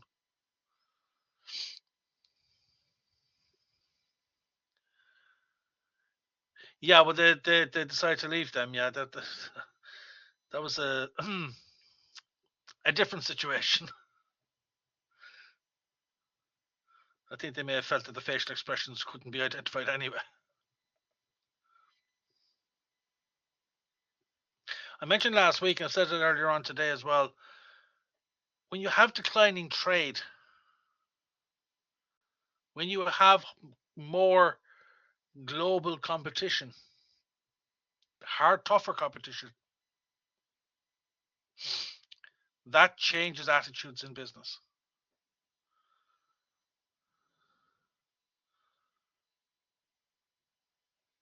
We have the risks of unemployment. We have the risks of migration away from the workforce. COVID has driven a lot of that. COVID in the last couple of years has seen a lot of businesses struggle to get people working. I know in the 2008 recession, because I did my second master's during it, so some of my research came from it. There's a lot of people doing jobs that they weren't qualified for, they weren't able to. I know of at least one senior manager, and I'm talking financial director, financial controller, very senior manager from a large company, ended up working just to get a job because they had nothing, working in a fast food outlet. And he couldn't cope with it. It's not that he couldn't cope with work. It's not that he spent his time sitting behind a desk and didn't know what work was. It's that he found it difficult to get into the stride of the parameters of the job, the idiosyncrasy, the fine details of the job that had to be done. He kept forgetting something, or overdoing something, or underdoing something. There was always some little issue. He was completely a fish out of water. The guy didn't know what he was doing, where he was. He was dealing with the times he was dealing with customers, he was treating them as if they were financial controllers in another company, or if they were senior directors of an organization, instead of customers in a fast food outlet. He was, kind of his culture, his attitude, his whole thing had come from a different culture. He was one of these people coming in with different set of influences behind him and being put into a situation which is completely different. And as the economy changes, people are reinventing themselves. People are going out and trying something new. People sometimes working in the public sector come out into the private sector and find it very difficult to transition. Equally, people going from the private sector into the public sector can feel it extremely difficult to transition. And that's because the cultures are completely different. The adherence to regulations are completely different. Where in the public sector, it's quite ritualized, it's quite procedure based, and very much a case of you do X and you don't do Y. The private sector is a little bit more, you do what you need to do. In some cases, not all cases, but in some cases. And I know people who have done that. I know people who have moved.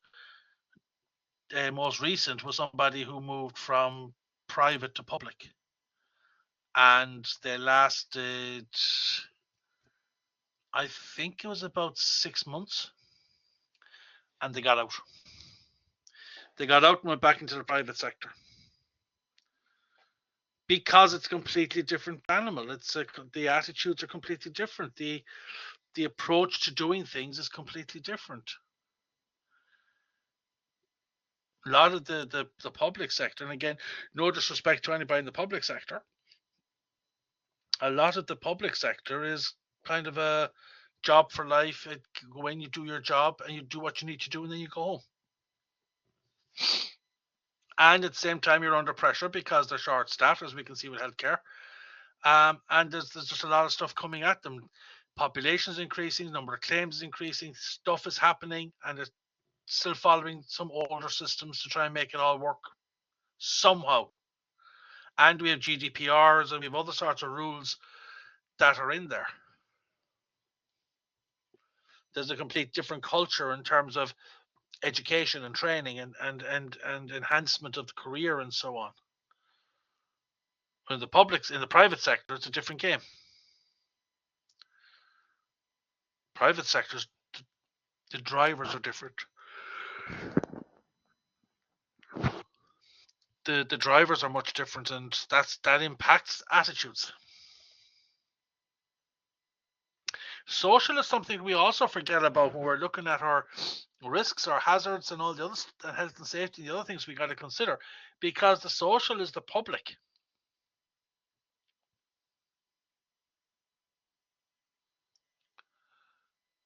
Yeah, and that's red tape central, Keith. That's exactly the thing. I'm trying to be polite about it because if there are people here in the public sector, I don't want to upset people and cause a revolt.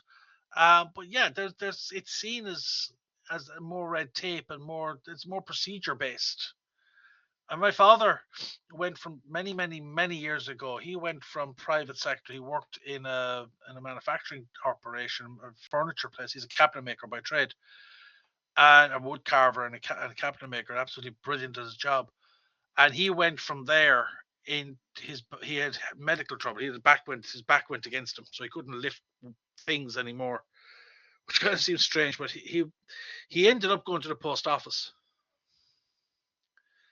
Sorry, Garrett. Yes, apologies. Just let me finish this, then I take a quick tea break.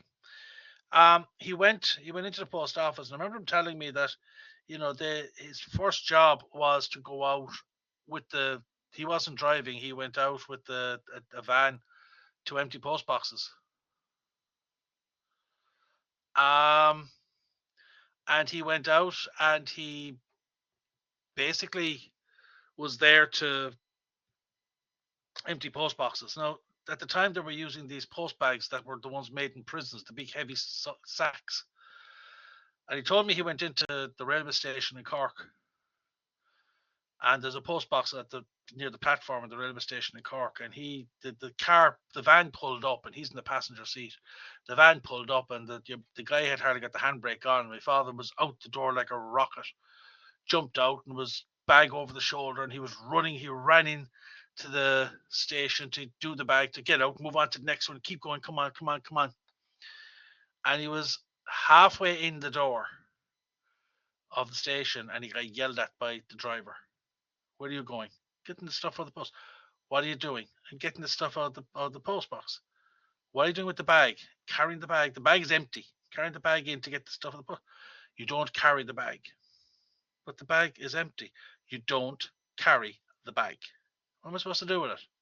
Drag it. He had to put the bag on the ground, an empty bag, drag it into the station, open the post box, take out the one card or two cards that were in the post box, put it in the bag, and drag it back to the car. Oh, and by the way, you have to walk. You don't run. And it took him quite a while to get into that mentality.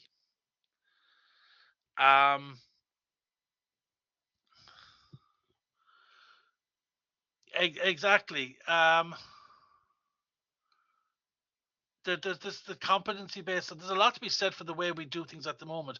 I think something I don't like happening in a lot of businesses. We pigeonhole people, or we label people, and I hate this labeling rubbish because it restricts people. It puts them in a place, in a space with no movement or no opportunity. And if we classify people that way, well, then we view them that way when it comes to the work we do under hazards and risks.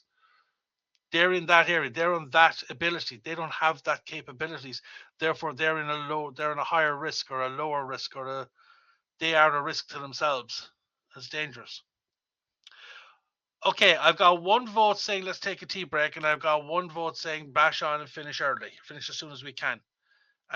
So I'm open to. We'll pretend it's a democracy.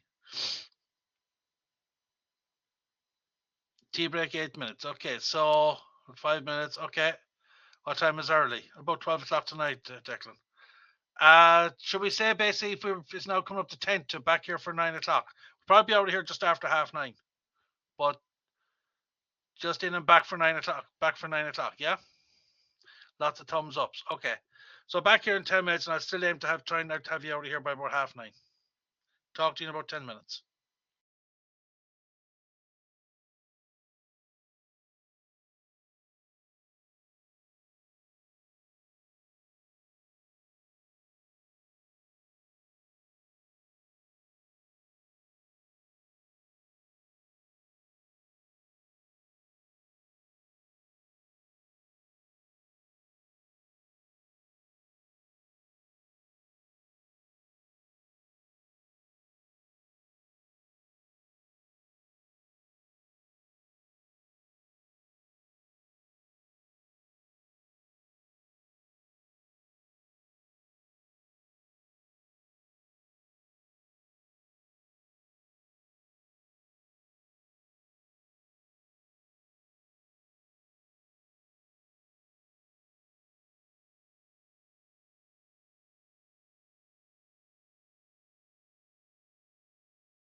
Okay, folks, we'll get into this again and fly through the rest. Just making sure everything back on and working.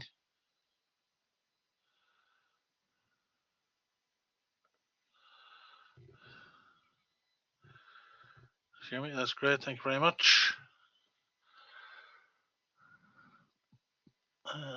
Okay. Right. So, point I'm making here is on the social things before we took the break is changes in society. People's attitudes have changed. People's view of things have changed. Someone mentioned GDPR earlier on, and that has caused an awareness on data, on information, on the way things are done.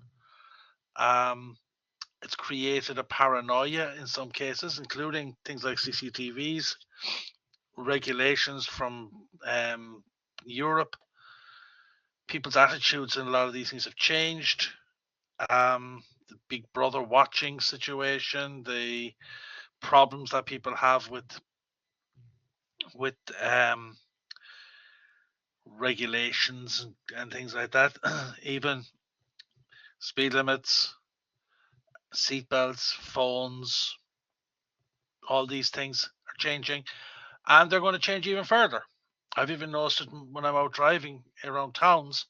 I have to be doubly and triply cautious and aware of hazards and the risks because I have an electric car. And even though it's got a whine when you're driving it slowly around the town, majority of people have headphones in. And they just walk out in front of you. And even though it's a nice big red car, they don't see it. And it's not like when I had my Mondeo, my diesel Mondeo, I could put my foot, disengage the gears and give it a nice big rev and wake them up. I don't. People driving in flip flops. Yeah, exactly. Things have changed and people's attitudes have changed. And it's going to change even more. There's a thing at the moment that's starting, and I'd say it'll get even bigger for guide dogs. That there's huge risks with guide dogs in terms of electric vehicles. They see them, but they don't hear them.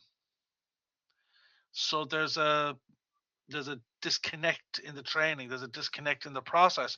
So they have a tendency, in some circumstances, to not realize that that is actually a hazard and try and walk the person out in front of it. So these risks are changing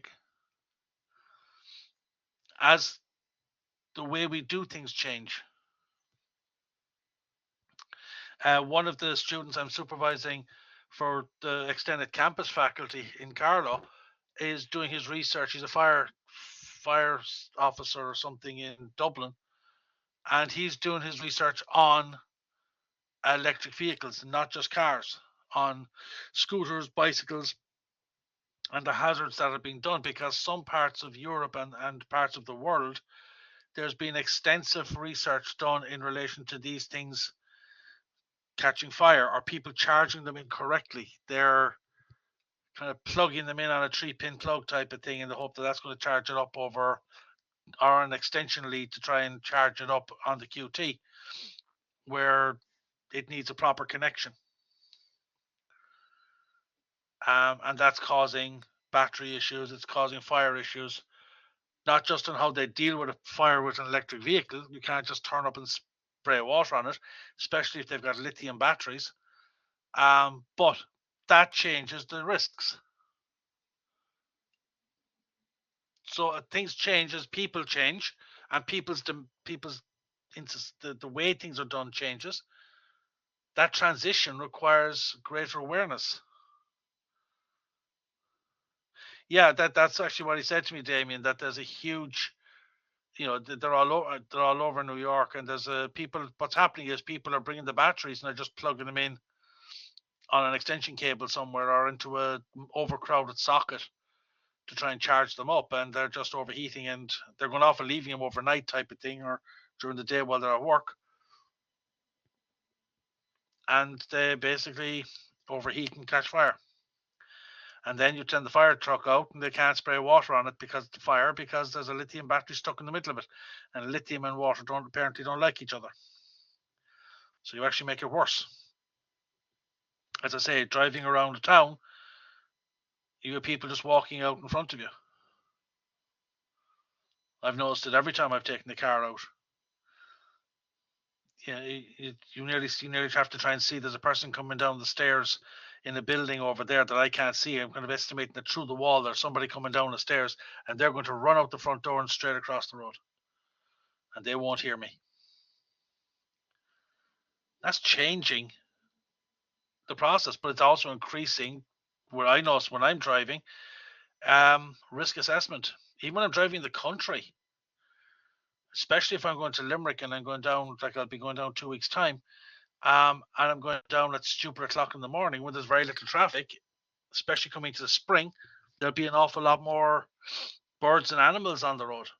Now, fine, you can say they're just birds and animals, but if you touch, if you whack one of them, they'll demolish the front of your car.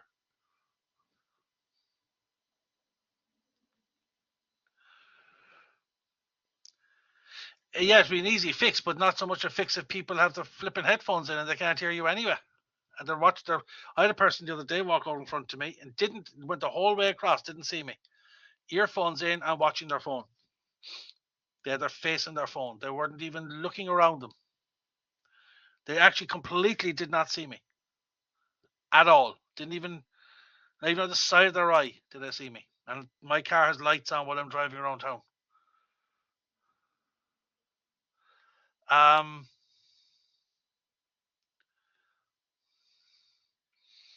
Yeah, and I go to Limerick on anytime. There's the amount of them in Limerick is crazy. It would be the same for an ordinary car, Mike. At some points, if you put your foot in the accelerator and give the car a good long rev, people actually hear the roar of the engine, and they can it's louder than everything else at that point. But on a battery, there's nothing to rev. I can't put my foot in the clutch and rev it. If I put my foot on the loud pedal, it will. I'll run into them. Then they'll know I'm there. I suppose that does it. Yeah, loud pipes help. I think also I might just have to learn to put down the window and scream at them, or open the sunroof and yell at them. I often thought of getting one of these very thin LED strips across. I also think it'd be good to push a strip across. Beeping the horns one thing, but beep the horns could lift half the people over. I think I'll get a little LED strip across the top of the windscreen. Very powerful LED lights. And then just flash those at them and it'll catch them at eye level. Dazzle the heck out of the buggers. That'll wake them up. Give them a heart attack, and that gives some work for the HSE to do. Cool. But the point I'm making, I suppose, is that as things change, we have a lot more scooters on the road. We have a lot more weird things of all sides out there. Yeah, I could do one of them, and I also learn how to drive one of them. I was walking down actually the quays in Dublin one morning, on my way to work after getting off the 6:30 train, and I was walking down by Liberty, by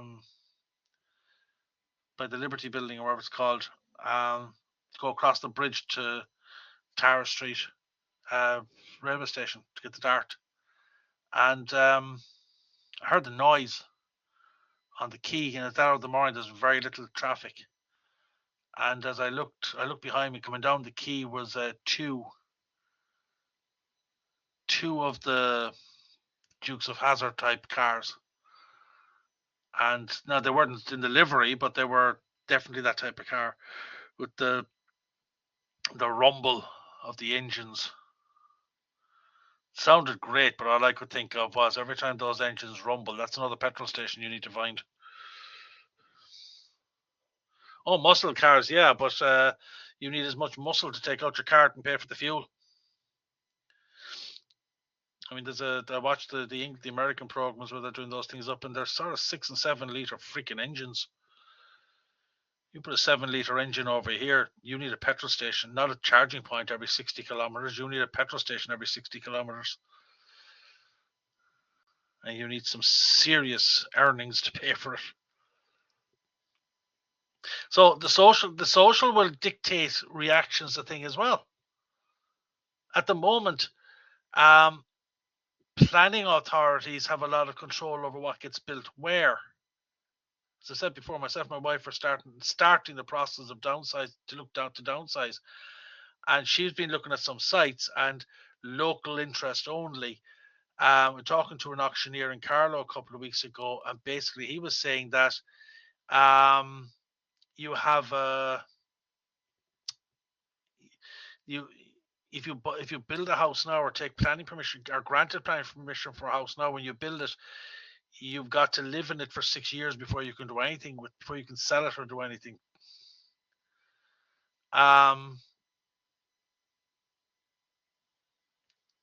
So it's the rules are there, but these rules are going to encourage people to find ways to bypass them. Now I know they're not health and safety or hazardous, but people might take risks in order to be able to bypass. They may try something they shouldn't be doing.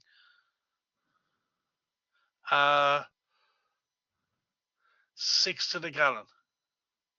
That's like the Hummers. I mean, the Hummer's getting a 1 to the gallon. That's why a lot of people have Hummers also have a Prius, so they can say that they're environmentally conscious. But these trends change. The way the registration comes in, people will find ways of bypassing. People's attitudes. Company comes along and says, we're not doing this. Our policies is to act this way because of health regulations or health and safety or hazard analysis or risk assessment or blah, blah, blah. And you're going to get more and more members of the public, if it becomes inconvenient, saying, sod that. Because they may not see that danger. They may not see that risk. They don't care. They want product. They want their service. They want their house. They want their car. They don't care. They just want what they want. And regulations, legislation, anything to do with health and safety, risk, hazards, unless they have read in the paper about people being killed by it, most people will turn around and say it'll never happen. You're overcautious. You're panicking. Just forget it and just give it to us and we'll sort it out. Or they'll find a way of importing them from outside the country, where there's, as I said at the start, there are different regulations, different legislation, and they will ship it. But now you've got a risk. It's like people going online and ordering medication. It's cheaper, but there's no guarantee you're going to get what it says on the tin. And this is when you have access to global trade, you have access to online shopping, social trends change. People do things differently. That opens up a whole culture, a whole process, which businesses then, if they want to survive, must comply with, or must completely stick to their guns, stay legally compliant, and risk losing business. That is the big issue. And this is the thing we have to keep an eye on. Your public will dictate a lot of your policies. Your culture will dictate others. Technology is encouraging people to bypass direct contact and almost try to be invisible and work remotely with people, to engage with businesses remotely, to buy remotely, to source products that will be delivered to their door, in some cases, no questions asked. Keep it within a certain level, with below a certain rate, and it'll be delivered with no problem. There's things that people are doing, and they're becoming very good at it very fast. Now, in order to compete with that, companies have to match price. To match price, we have to cut costs. To cut costs, we may have to cut corners. And one of the easiest corners to cut is reaction to safety. We don't buy the personal protective equipment. Sure, we never need it. Nothing ever happens. It'll be grand. And it might be grand for a period of time. Lack of knowledge, yeah, on the responsibilities. And yeah, that is, Damien, you're right. That is a legal clause. Ignorance of the law is no defense, but that doesn't stop people saying, I didn't know I had to do that. Or I didn't know I had to do it in this situation. And it is, you're right, management can drive a lot of this. Because at the end of the day, what's management's primary focus? Profit. Selling business, growing the business, developing new products. Make money. Yeah. Where in the make money or make profit does health and safety come in? So one of the things that needs to happen is we need to make sure that our health and safety, our risk assessments, our hazard analysis, any of the stuff we're doing in that area, that it is seen to add value to the business. As far as reasonably practicable, yeah. But it's a difficult one to sell. I was talking to this group last week on warehousing, and I remember I made the point that the warehouse is seen as a cost center.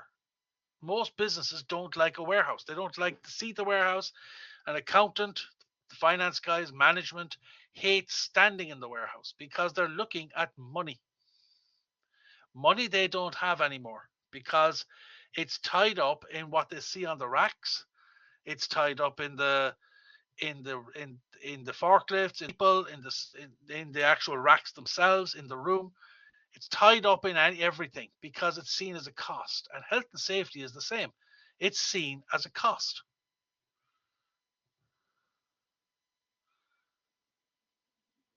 Exactly, Mark. Exactly. Health and safety doesn't even get a look in. So we have to sell health and safety, risk analysis, hazard analysis as a value add. And that's a very hard thing to do. How do you make health and safety a value add? Something that adds value to what you do. That's a very hard sell. You could argue it just about in terms of warehousing, because if you don't have the warehouse, you don't have the stock. If you don't have the stock or the materials, you don't have anything to make. You can't make anything. If you can't make anything, you have nothing to sell. If you have nothing to sell, you have no customers. Therefore, you have no profit. Therefore, it's a necessary evil, but we just need to manage it and make sure we have, we keep it under control. Fine, we can argue that. Hazard analysis and health and safety is much harder to argue. The value of that is much harder to argue. You can say, well, it means we don't have accidents. If you look at cost of accidents, yeah, next the first question you'll get from somebody is, when was the last time we had an accident? Businesses put up signs and notice boards of how many days it is since the last accident. And I've gone into businesses where it's 100 days, 200 days since the last accident. Brilliant. It's fantastic. It's a great score. But it's also a problem because, sure, we don't have accidents. So therefore we don't need all these extra procedures and stuff because we don't have them. The linking between the analysis and the assessments and the steps that we put in place as a result of those to ensure we have a safe work environment versus the fact that that means we don't have accidents and we have great records of not having accidents, sometimes doesn't get added up. In actual fact, the longer we are without an accident is seen as the reason not to have health and safety because we don't have accidents. So why do we need it?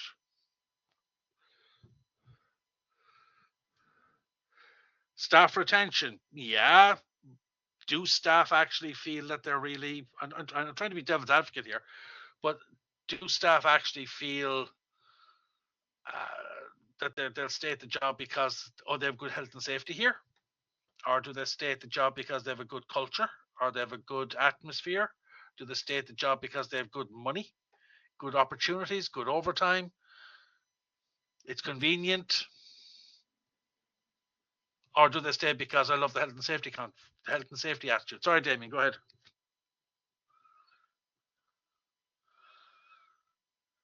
He's behind your mic.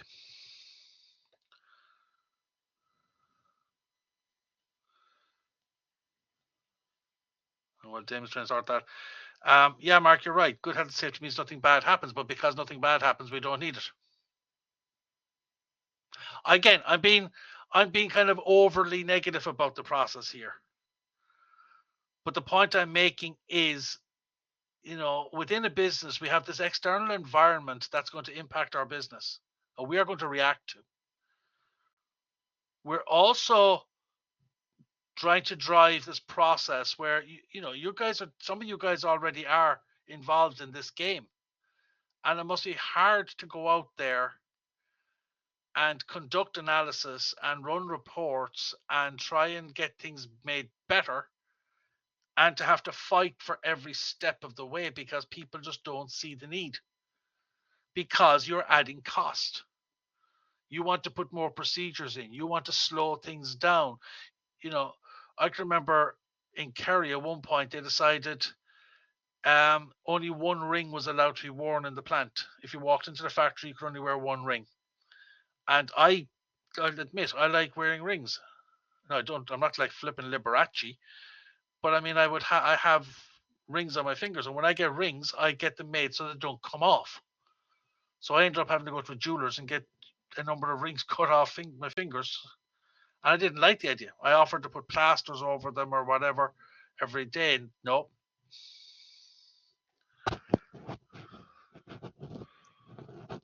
Yeah, it is called a good safety culture. Yeah, but you need buy-in within that. You said the very word, Mark. It's culture. And culture, I went right back at the start talking about the internal culture. The organization needs to have the culture. The same to what Mike says. It's when everybody falls into line and buys into it. That's the culture for health and safety. People will buy into it. But if you've got top management looking for money, you've got an economic climate that's getting harder, then the culture is going to wane a little bit, possibly, depending on the strength of it, depending on the buy-in to health and safety, which then puts potentially any sort of analysis on a bit of an uneven footing. It does depend on the industry.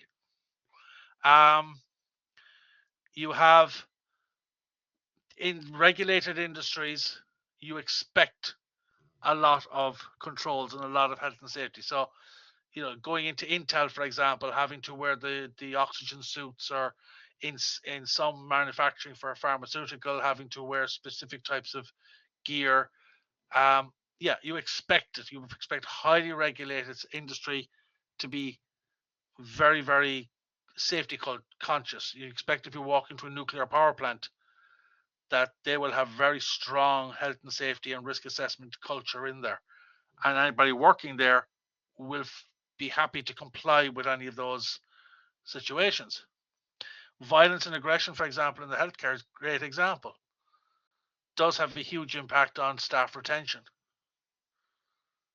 I know people in the healthcare sector, and they're constantly struggling to find people to do the job. And look at the situation just over the weekend, yesterday morning.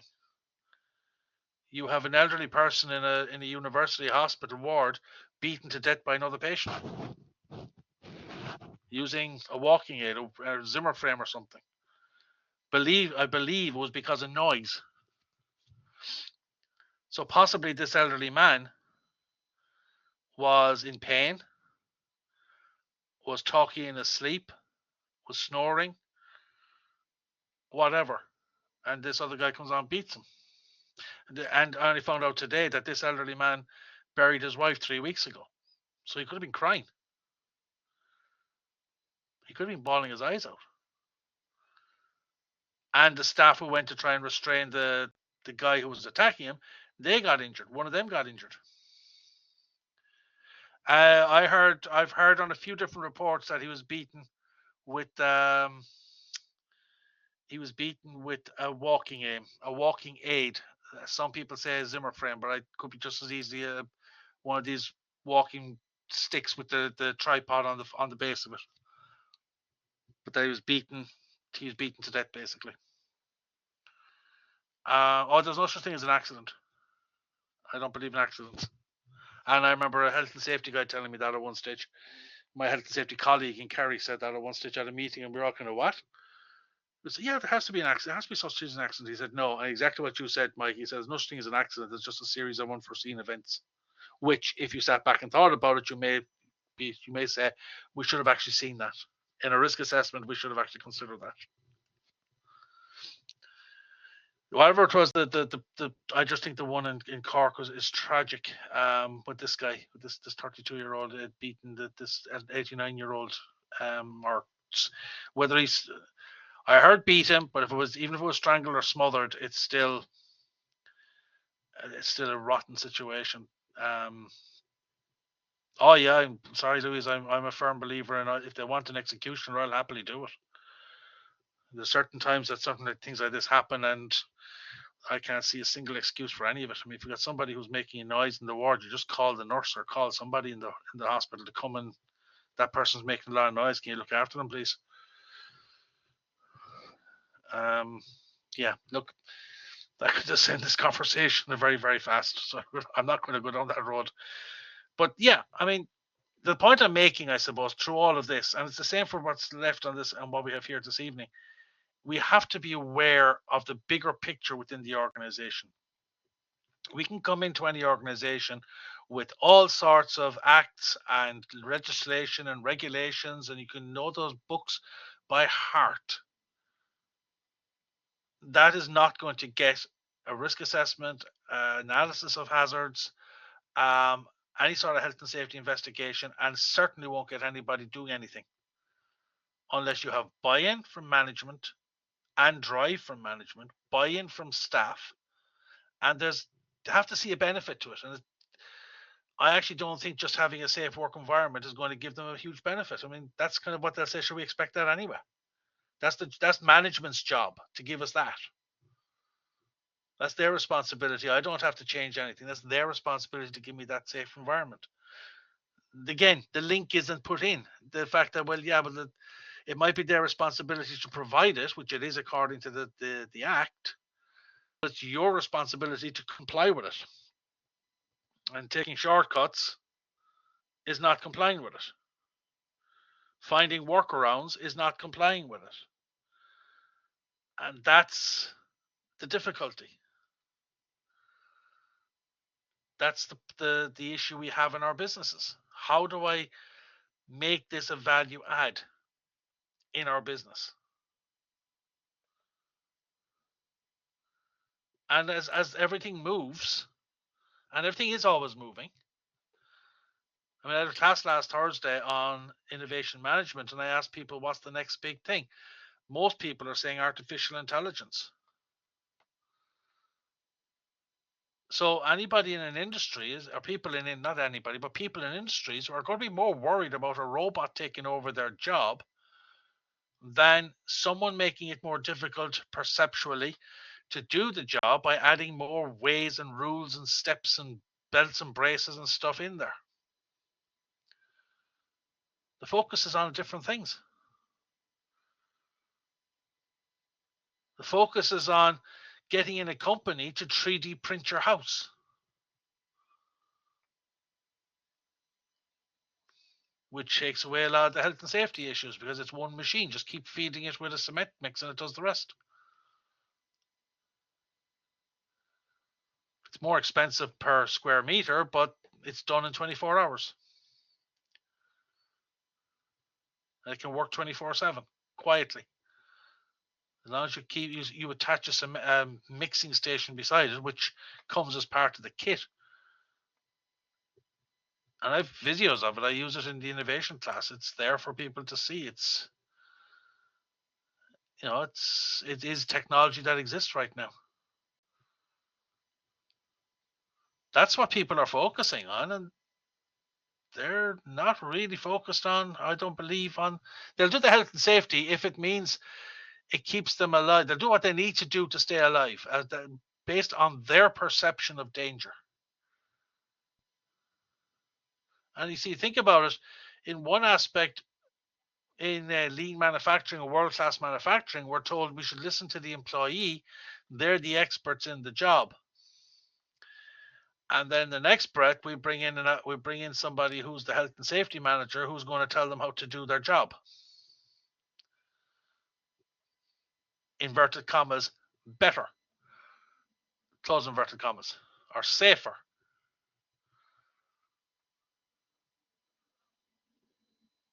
Whereas these people supposedly already know all the risks and have worked out a way of not putting themselves at risk in an industrial environment. This is the complexity of what we're trying to deal with here. To me, it's not as straightforward. Well, it can be. We can just say, right, we're just going to enforce the rules. That's it. And everybody's going to have to comply or get out.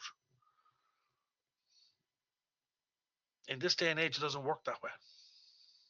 Because the outside world is paying attention to what you're doing inside. And if they don't like it, word gets out and people stop supporting. Management are terrified that if there's a swing in public perception, that they lose business. If they lose business, it's hard to get it back. I don't be negative. I don't sound negative all the time, but these are things we have to consider. We have to be alert to attitudes within the business and within the public and within the environment and within the world, because any of them and all of them combined can cause resistance to any sort of analysis or management that we put in. It just makes the job harder and more frustrating and more depressing, because you try all this stuff and then people won't do it, or you walk in and see people completely doing the opposite because that other way you had is too hard, or that other way you had is too much red tape, or too this, too that, to the other thing, or just general make me do it. I don't think I need to do that. Haven't done it all along. Why should I do it now? Never had an accident. You're trying to make the job even harder. Just going to do another couple of these. The environmentalist, there's the whole focus more on health, on the environment, on a healthy environment, healthy safety environment. So waste management, recycling, circular economy, that's opening up new industries.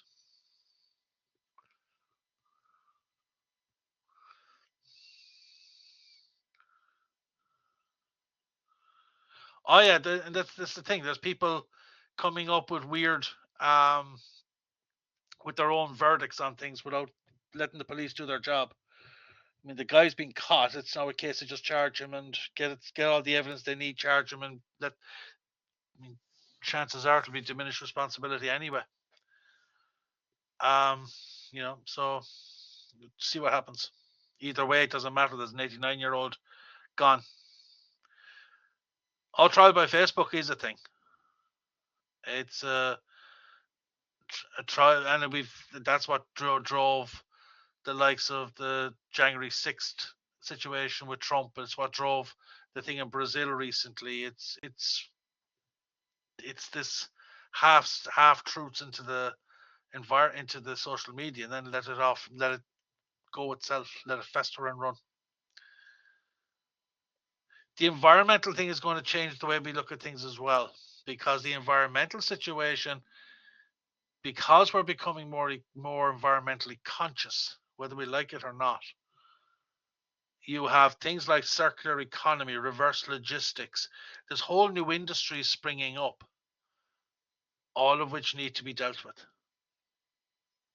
all of which need to be managed and a structure put in place.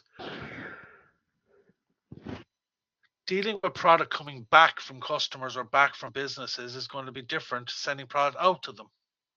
You send it out in lovely, neatly closed boxes on pallets, all nicely, neatly wrapped, and away it goes. It's going to come back in a plastic bag, or it's going to come back in a box that has been not repacked the right way, and it's just mummified in tape. Or it's going to come back one at a time, not on a pallet. And that needs to be dealt with. It needs to, if you're reclaiming materials out of it, there's processes for that, disassembly, processes for all of that stuff. It's not just a case of run a screwdriver over it and your job is done. There's more work involved in it. And again, it's a whole new area of hazard identification. Some of the things you're bringing back have gases in, like refrigeration units have gases in them, and that needs to be controlled when it's going in for disassembly. There's pressure for repairs and getting parts and so on that can be easily interchangeable. All of these things are changing our businesses, and they're going to change the way we do things. We won't have a choice. Exactly, they are. The green taxes, Keith, are impacting and are changing people's attitude. They're causing, why? Because it's costing them more money. So there's a resistance to it. And the second thing that's doing it is another green policy called greenwashing, where companies are claiming all sorts of green policies as part of their marketing ploys and competitive advantage. And then when you dig into it, you find they're as green as any color that's not green, black. They're not in the slightest bit environmental. But they're putting on this greenwashing crap to try and sell their idea, but they're not. So there's a lot of stuff that has to change.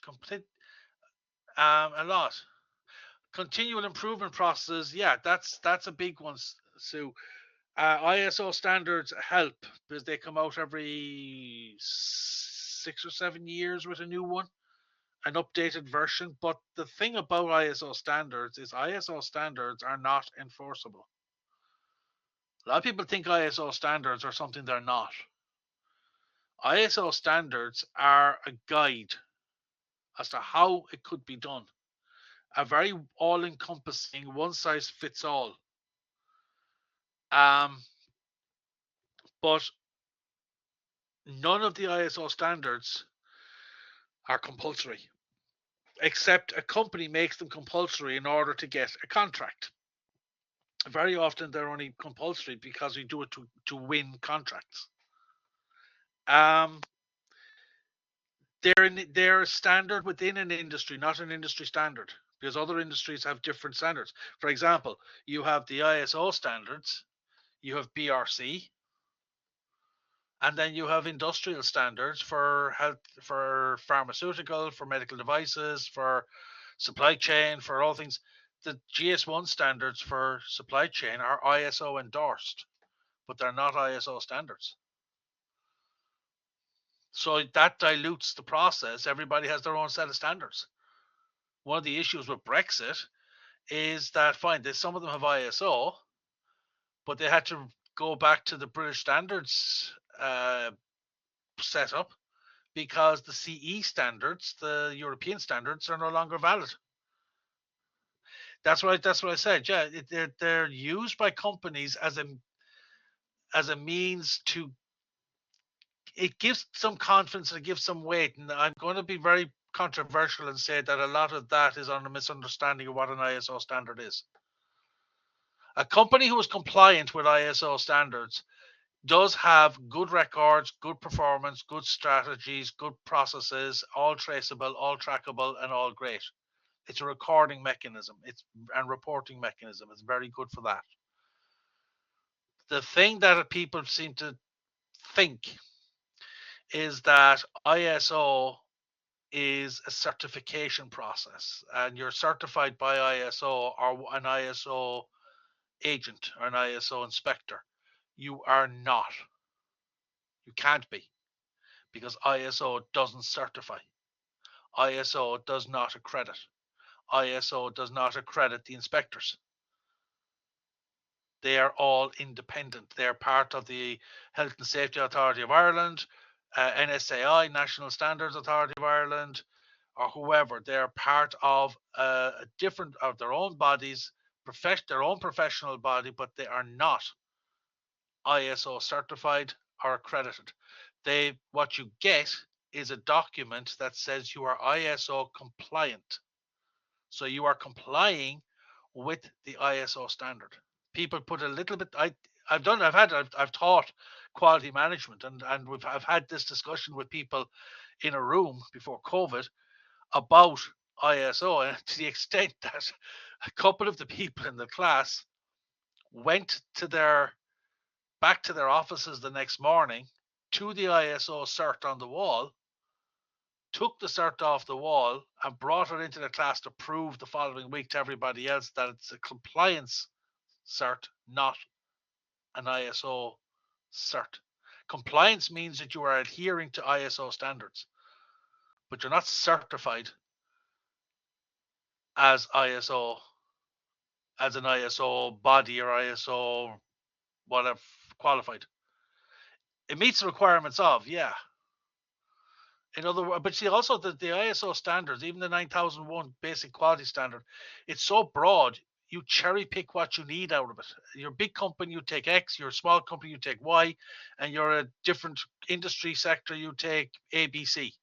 You take what you need. It's an all-encompassing standard. All the ISO standards are. They're a one-size-fits-all, and you cherry pick the sections you need. And you become compliant with those. They do add weight to contracts. They do add confidence to doing business. I'm not denying any of that. And a company who's ISO compliant is showing steps that they are interested in environmental standards or quality standards or whatever standards they've elected to be part of or to be involved with. But first of all, they are expensive. To get yourself compliant cert, it's expensive. Getting one of these guys in, I believe I heard somebody got them in recently or a couple of years ago, and they were costing sort of, were they $2 or $3 grand a day to get these guys in to actually go through their process and their paperwork and their records and all the bits and pieces. They're expensive. So you're not going to do it for every single standard that ISO launches. You're going to cherry pick the ones you want. Quality, environmental, or whatever. Yeah.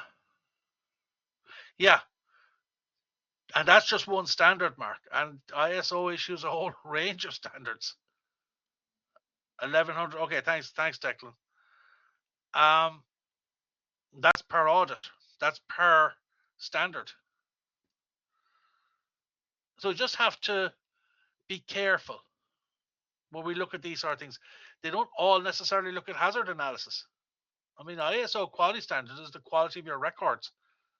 Are you tracking your training records? Is everybody trained and signed off? Are you tracking complaints? Are you tracking processes? You know, all of these things. There's not a, just have to be careful what we're looking at with these.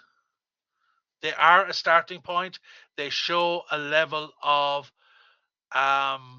determination and that follow a principle, but they do not necessarily. They're not necessarily the be all and end all.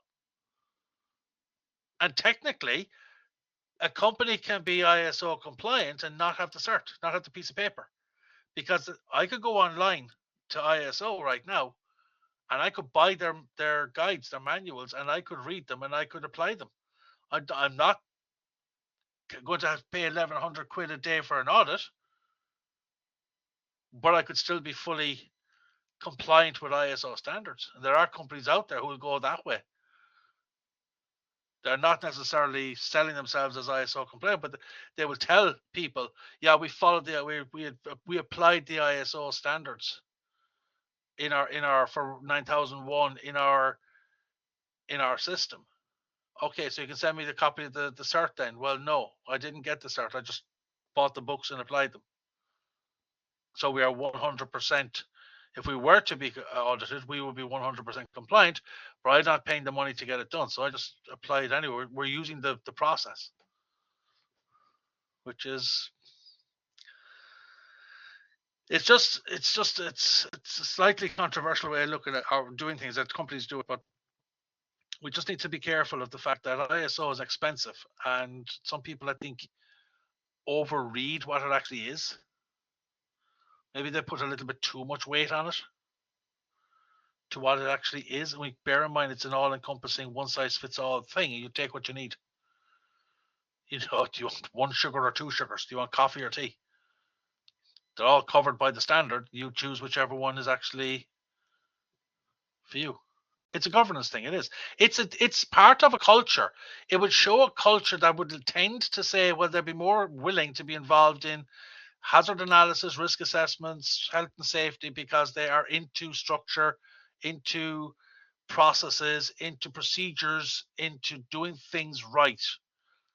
So a company that has an ISO compliance would be more likely, I would guess, to be more compliant in the terms of health and safety, risk assessment, hazard analysis, that sort of stuff. But if they've spent a lot of money to get their piece of paper that says that they are compliant with ISO 9001 or the 14001 or 27001 or whichever one they have, and you come along and say, right, we have that, fantastic, brilliant. Now let's start looking at the health and safety stuff. Are they going to be as willing to be part? Maybe they will. Maybe they say, look, we'll just incorporate, we'll roll it all into the one. We'll just add it in there. We'll put an extra section in. There's sections in ISO and around health and safety and protection of the employee and things like that. So we'll just pick that one as well, and we'll use that as well. It's a complex environment. I'm looking at the time here. We're running much further than I thought we'd go. I'm going to stop it there, because what's left in this is about things like SWOT and other things that you probably all heard of in the past. And it's just to get you thinking outside of health and safety, get you thinking away from hazard analysis, risk assessment, because there's all these extra things that we have to be mindful of that impact our world, that impact our businesses. So gives you something to think about. All right, folks, thank you very much. We'll stop it there, and I shall talk to you next week. Stay safe and take care.